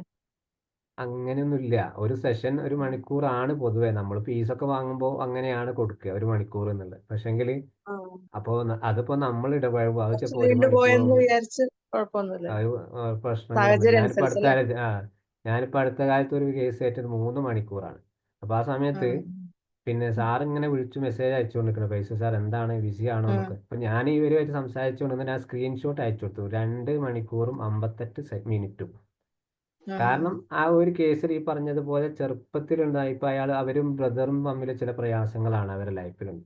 അപ്പോൾ പണ്ടത്തെ ഈ ഒരു പ്രശ്നങ്ങൾ കാര്യം ഇങ്ങനെ പറഞ്ഞുകൊണ്ടിരിക്കുക, കാരണം ഒരുപാട് വർഷങ്ങളോളം ആ മനസ്സിൽ കിടക്കുന്ന ഒന്ന് പെയ്തൊഴിഞ്ഞോട്ടെ വിചാരിച്ചിട്ട് ഞാൻ അങ്ങനെ കേട്ടും കൊടുത്തു. അപ്പൊ ഒരു 3 മണിക്കൂറായത്. അല്ല, എനിക്ക് നമ്മളിപ്പോ ഇതെല്ലാം റിവീൽ ചെയ്തു അവര് നമ്മളോടൊന്ന് വിചാരിച്ചു. അപ്പൊ നമ്മള് എങ്ങനെയാ അതൊന്ന് ഹീൽ ചെയ്യുന്ന പ്രോസസ് ഒക്കെ ഒന്ന് പറയാമോ? അവരെ എവിടെ ഹീൽ ചെയ്യുന്ന സമയത്ത് അത് വലിയൊരു പ്രോസസ്സാണ്. പെട്ടെന്ന് നമുക്ക് സമയമില്ല. എന്നാലും ജസ്റ്റ് ഒന്ന് ചുരുക്കി എന്താണ് ഈ അബ്യൂസ് നടന്നിട്ടുണ്ടെങ്കിൽ അത് നമ്മൾ കൺഫേം ചെയ്യണം. അത് അബ്യൂസ് തന്നെയാണോ എന്നുള്ളത്. അല്ലെങ്കിൽ മറ്റുള്ള ട്രോമ അത് റിലേറ്റഡ് ആയിട്ട് ചിലപ്പോൾ ഒന്ന് ഇമാജിൻ ചെയ്യാൻ പറ്റുക, അല്ലെങ്കിൽ അങ്ങനത്തെ ആളുകൾ അല്ലെങ്കിൽ അങ്ങനത്തെ സിറ്റുവേഷൻ ഒക്കെ വെച്ചിട്ടാണ് എന്താണ് അബ്യൂസ് അല്ലെങ്കിൽ എന്താണ് ട്രോമ എന്നുള്ളത് നമ്മൾ അതറിയണം. അതറിഞ്ഞതിന് ശേഷം മാത്രമേ നമുക്ക് എന്തെങ്കിലും ചെയ്യാൻ പറ്റൂ. സർ, ഒരു കാര്യം ആ ചോദിക്കട്ടെ. അപ്പൊ ഒരു ആ കളറിന്റെ പേരിൽ ഇപ്പം കുട്ടി നിറം കുറഞ്ഞതിന്റെ പേരിൽ വീട്ടിൽ നിന്ന് ഉം, ചെറുപ്പം മുതലേ ഇപ്പൊ ആൾക്ക് 28 ഉം, വയസ്സായി, ഉം. അന്ന് മുതലേ കേട്ടുവരുന്ന ഒരു സംഭവം മാറ്റി നിർത്തപ്പെടുന്ന ഒരു ഇത് വീട്ടുകാർ തന്നെ, വീട്ടുകാരുണ്ട് അതെ അത് പുറത്തുള്ളവരുണ്ട്, അങ്ങനെ ഒരു ഇത് ആ നമ്മൾ എങ്ങനെയാണ് ഒന്ന് അതും ഈ ഒരു സൊല്യൂഷൻ പറഞ്ഞതുപോലെ കൊടുക്കണം? അത് ഈ സ്കീമയിലൊക്കെ പറയില്ലേ, നമ്മളെ അടിച്ചമർത്തുന്നൊക്കെ പറഞ്ഞില്ലേ, അതിലൊക്കെ പെടും അതൊക്കെ. അപ്പോൾ ഇങ്ങനത്തെ ഈ ഒരു കേസൊക്കെ വന്നു കഴിഞ്ഞാൽ നമ്മൾ ആദ്യം സൈക്കോ എഡ്യൂക്കേഷൻ കൊടുക്കണം എന്ന് പറഞ്ഞില്ലേ. നിറത്തിനെ പറ്റിയിട്ട് നല്ലൊരു സൈക്കോ എഡ്യൂക്കേഷൻ കൊടുക്കുക. എല്ലാ നിറത്തിനെ പറ്റിയും സൈക്കോ എഡ്യൂക്കേഷൻ കൊടുക്കുക. ആ സൈക്കോ എഡ്യൂക്കേഷൻ കൊടുക്കുമ്പോൾ തന്നെ പലതരത്തിലുള്ള ആളുകൾ, നിറത്തിലുള്ള വ്യത്യാസമുള്ള ഹൈ പൊസിഷനിൽ നിൽക്കുന്ന ആളുകളുടെ വീഡിയോസും കാര്യങ്ങളൊക്കെ നോക്കുക. അത് എന്താണ് ഈ ഒരു വിഷയത്തിൽ സൈക്കോ എഡ്യൂക്കേഷൻ തന്നെ മതി. ഇങ്ങനത്തെ പലതരത്തിലുള്ള ആളുകളെ കറുപ്പ് നിറത്തിലാണെങ്കിലും പിന്നെ അതേപോലെ തന്നെ വെളുത്ത ആളുകൾ എത്രത്തോളം മതപ്പറ്റി പല ആളുകളും ബിസിനസ് ഒക്കെ പൊട്ടി ഒന്നും എവിടെ ആളുകളൊക്കെ ഉണ്ട്. അവിടെ നിറത്തിലൊന്നും അല്ല വ്യത്യാസം. നമ്മൾ കൊടുക്കുന്ന സൈക്കോ എഡ്യൂക്കേഷൻ അതുപോലെ ആയിരിക്കണം. കാരണം അയാളുടെ മനസ്സും അയാളുടെ ക്വാളിറ്റി എന്താണ് മറ്റുള്ളവർക്ക് മനസ്സിലാക്കാനുള്ള ആ ഒരു ഇതില്ല എന്നുള്ളത് നമുക്ക് പറഞ്ഞു കൊടുക്കണം. പിന്നെന്താണ് ഈ ഒരു പ്രധാനമായിട്ട് ഇങ്ങനത്തെ കാര്യം ജേണൽ എഴുതിപ്പിക്കുക എന്നുള്ളത്. അങ്ങനത്തെ കേസുകൾ കൂടുതലായിട്ട് 1 മാസത്തോളമൊക്കെ എന്താണ് അയാൾ ഈ ഒരു വിഷയം കാരണം അയാളുടെ ചിന്തകളിൽ എത്രത്തോളം വ്യത്യാസങ്ങൾ വന്നിട്ടുണ്ട്, എത്രത്തോളം അനുഭവിക്കുന്നുണ്ട്. പിന്നെ മെയിനായിട്ട് ഇപ്പോഴും അയാൾ ഈ ഒരു പ്രശ്നം അനുഭവിക്കുന്നുണ്ടോ എന്നറിയണം. വീട്ടിൽ നിന്ന് ആളുകൾ എപ്പോഴും അത് പറയുന്നത്, അതൊക്കെ ഒന്ന് നിർത്തലാക്കണം. എന്നാൽ മാത്രമേ ഒരു ഹീലിംഗ് നടത്തിയിട്ട് കാര്യമുള്ളൂ. Okay sir. സാർ ഒരു ഡൗട്ട് കൂടെ. ഓക്കെ, ഹലോ, പറഞ്ഞോളൂ.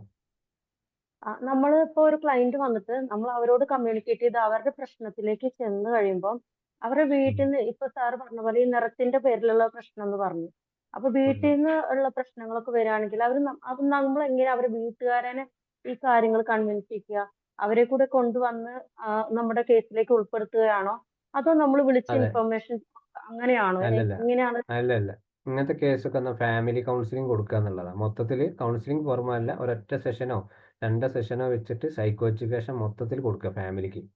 കാരണം ഇങ്ങനെ ഒരു പേഴ്സണൽ കൗൺസിലിംഗ് കൊടുക്കുന്നതിന്റെ ആഡ് ഓൺ ആയിട്ട് കൂടെ തന്നെ എന്താണ് എല്ലാവരെയും അയാൾക്ക് ഇത് മാനസികാവസ്ഥ ഓക്കെ ആവണമെങ്കിൽ എന്താണ് ഫാമിലിന്റെ സപ്പോർട്ട് എന്തായാലും വേണം.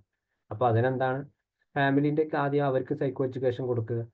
ഒന്നുകിൽ അവരെ വീട്ടിൽ പോയിട്ടോ അല്ലെങ്കിൽ ഫോണിലൂടെ വെച്ച് കാര്യമില്ല, ഫിസിക്കലി ഇതായി തന്നെ പരമാവധി കൊടുക്കാൻ നോക്കുക.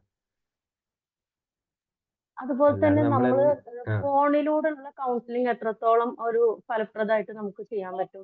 നേരിട്ട് വരുന്നതല്ലേ ഏറ്റവും കംഫർട്ടബിൾ ആയിട്ട് നമുക്ക് ചെയ്യാൻ പറ്റുന്നത്? ഇപ്പോഴത്തെ കാലത്തൊക്കെ പല ആളുകൾക്കും ഫോണിൽ കൂടെ പിന്നെ ആളുകൾക്ക് കൗൺസിലിംഗ് ഇഷ്ടപ്പെടുന്ന ആളുകളുണ്ട്. അവർ അതിനനുസരിച്ച് നമ്മൾ കൊടുക്കുന്നത് എങ്ങനെയാണ് കൊടുക്കുന്നതനുസരിച്ച് അവർ വില്ലിങ് ആണ്, അത് തയ്യാറാണ്. ഇപ്പോൾ ഫോണിൽ ചിലവർ എന്താണ് പരമാവധി എന്നാൽ പല കേസുകളും വീഡിയോ ഓൺ ആക്കാറില്ല. ചിലർക്ക് എന്താണ് അവരിഷ്ടപ്രകാരം വീഡിയോ ഓൺ ആക്കുന്നുണ്ട്. അതിപ്പോൾ നമ്മൾ കൗൺസിലേഴ്സ് എങ്ങനെയാണ് അവർക്ക് എന്തൊക്കെയാണ് പറഞ്ഞു കൊടുക്കുന്നത്, അവരെങ്ങനെയാണ് കേൾക്കാൻ വില്ലിങ് ആണ്. ചിലപ്പോൾ പല ആൾക്കാരും എന്താണ് എൻ്റെ പ്രശ്നങ്ങൾ എന്താണ് ഞാനൊരു കൗൺസിലിംഗ് പോയി കഴിഞ്ഞാൽ നാട്ടുകാരറിയും, കുടുംബക്കാരറിയും. അപ്പോൾ എന്താണ് ഒരു ഫോണിലൂടെ ബന്ധപ്പെട്ട് തൽക്കാലം അങ്ങനെ കുറെ ടെക്നിക്കും കാര്യങ്ങളൊക്കെ കിട്ടി നന്നാവുകയാണ് താവട്ടെ വിചാരിച്ചിട്ടായിരിക്കും ഒരു 70% ആളുകളും. പിന്നെ പലർക്കും എന്താണ് ഫിസിക്കലി ആയിട്ട് എത്തിപ്പെടാത്ത ബുദ്ധിമുട്ടുകൾ, അങ്ങനത്തെ ആളുകൾ ഉണ്ടാവും. ഇത് ഡയറക്റ്റ് ആയിട്ട് പോകാൻ പറ്റാത്ത അങ്ങനത്തെ ഒക്കെ ഉണ്ട്. അങ്ങനത്തെ പ്രശ്നങ്ങളുണ്ട്. ഓൺലൈനിലായാലും ഫിസിക്കലി ആയാലും നമ്മൾ കൊടുക്കുന്ന അപ്രോച്ചാണ് അവിടെ സക്സസ് ആവുക.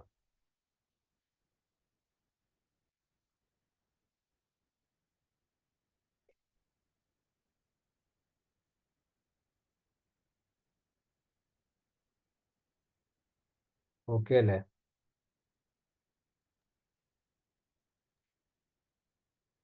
Okay sir.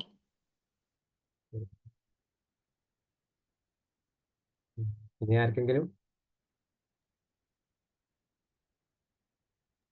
കൗൺസിലിങ്ങിന് ടൈം അതിക്രമിച്ചു പോകുന്നത് നമ്മൾ വിഷയാക്കാതെ നമ്മൾ ക്ലയന്റ് പറയുന്നത് എന്ത് തന്നെയായാലും ഇടയിൽ സ്റ്റോപ്പ് ചെയ്യാതെ കേൾക്കുന്നതായിരിക്കും അപ്പൊ എപ്പോഴും പെർഫെക്റ്റ് ആയിട്ട് അവരുമായിട്ടുള്ള നമ്മളൊരു റാപ്പോ ബിൽഡപ്പ് ചെയ്യാനായിട്ട് ഏറ്റവും നല്ലത് അല്ലേ?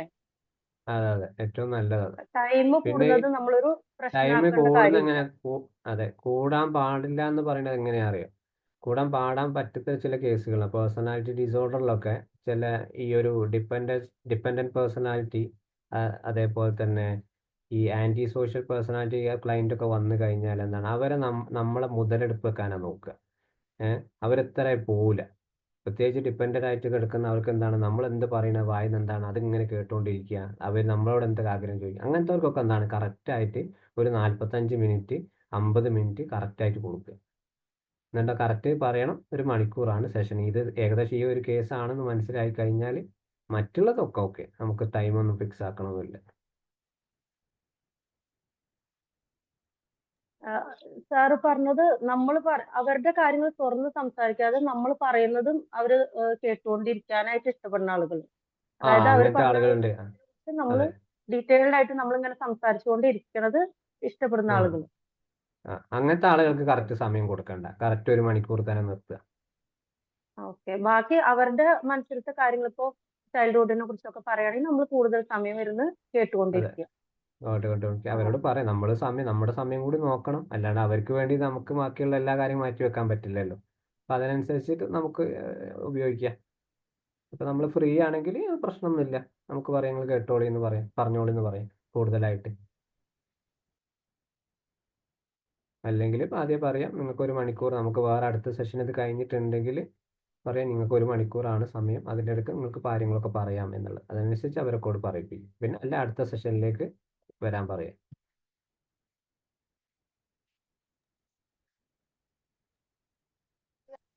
എത്ര ദിവസം കഴിഞ്ഞിട്ടായിരിക്കും നല്ലത്? പൊതുവെ പിന്നെ സാധാരണ കേസുകളിലൊക്കെ ഒരാഴ്ച 10 ദിവസം കൊടുക്കാം. പിന്നെ അതേപോലെ ആങ്സൈറ്റി OCDയിലൊക്കെ വരികയാണെങ്കിൽ 3 ദിവസം കഴിഞ്ഞ് അങ്ങനെ കൊടുക്കണം. സാധാരണ നോർമൽ കേസിനൊക്കെ ഒരു ആഴ്ച 10 ദിവസം ആ ലെവലിൽ പോവാം. ദിവസം അല്ലേ? ദിവസം വീക്കിലി ഒരു സെഷൻ എന്ന് പറയുന്നത് പോലെ അങ്ങനെ കൊടുക്കാം. ഓക്കെ, എന്നാ നമുക്ക് വൈൻഡപ്പ് ചെയ്യാം അല്ലേ? അടുത്ത ആഴ്ച കാണാം പുതിയൊരു തെറാപ്പി ആയിട്ട്. Thank you very much indeed. Thank you. Good night. Thank you, sir. Thank you sir.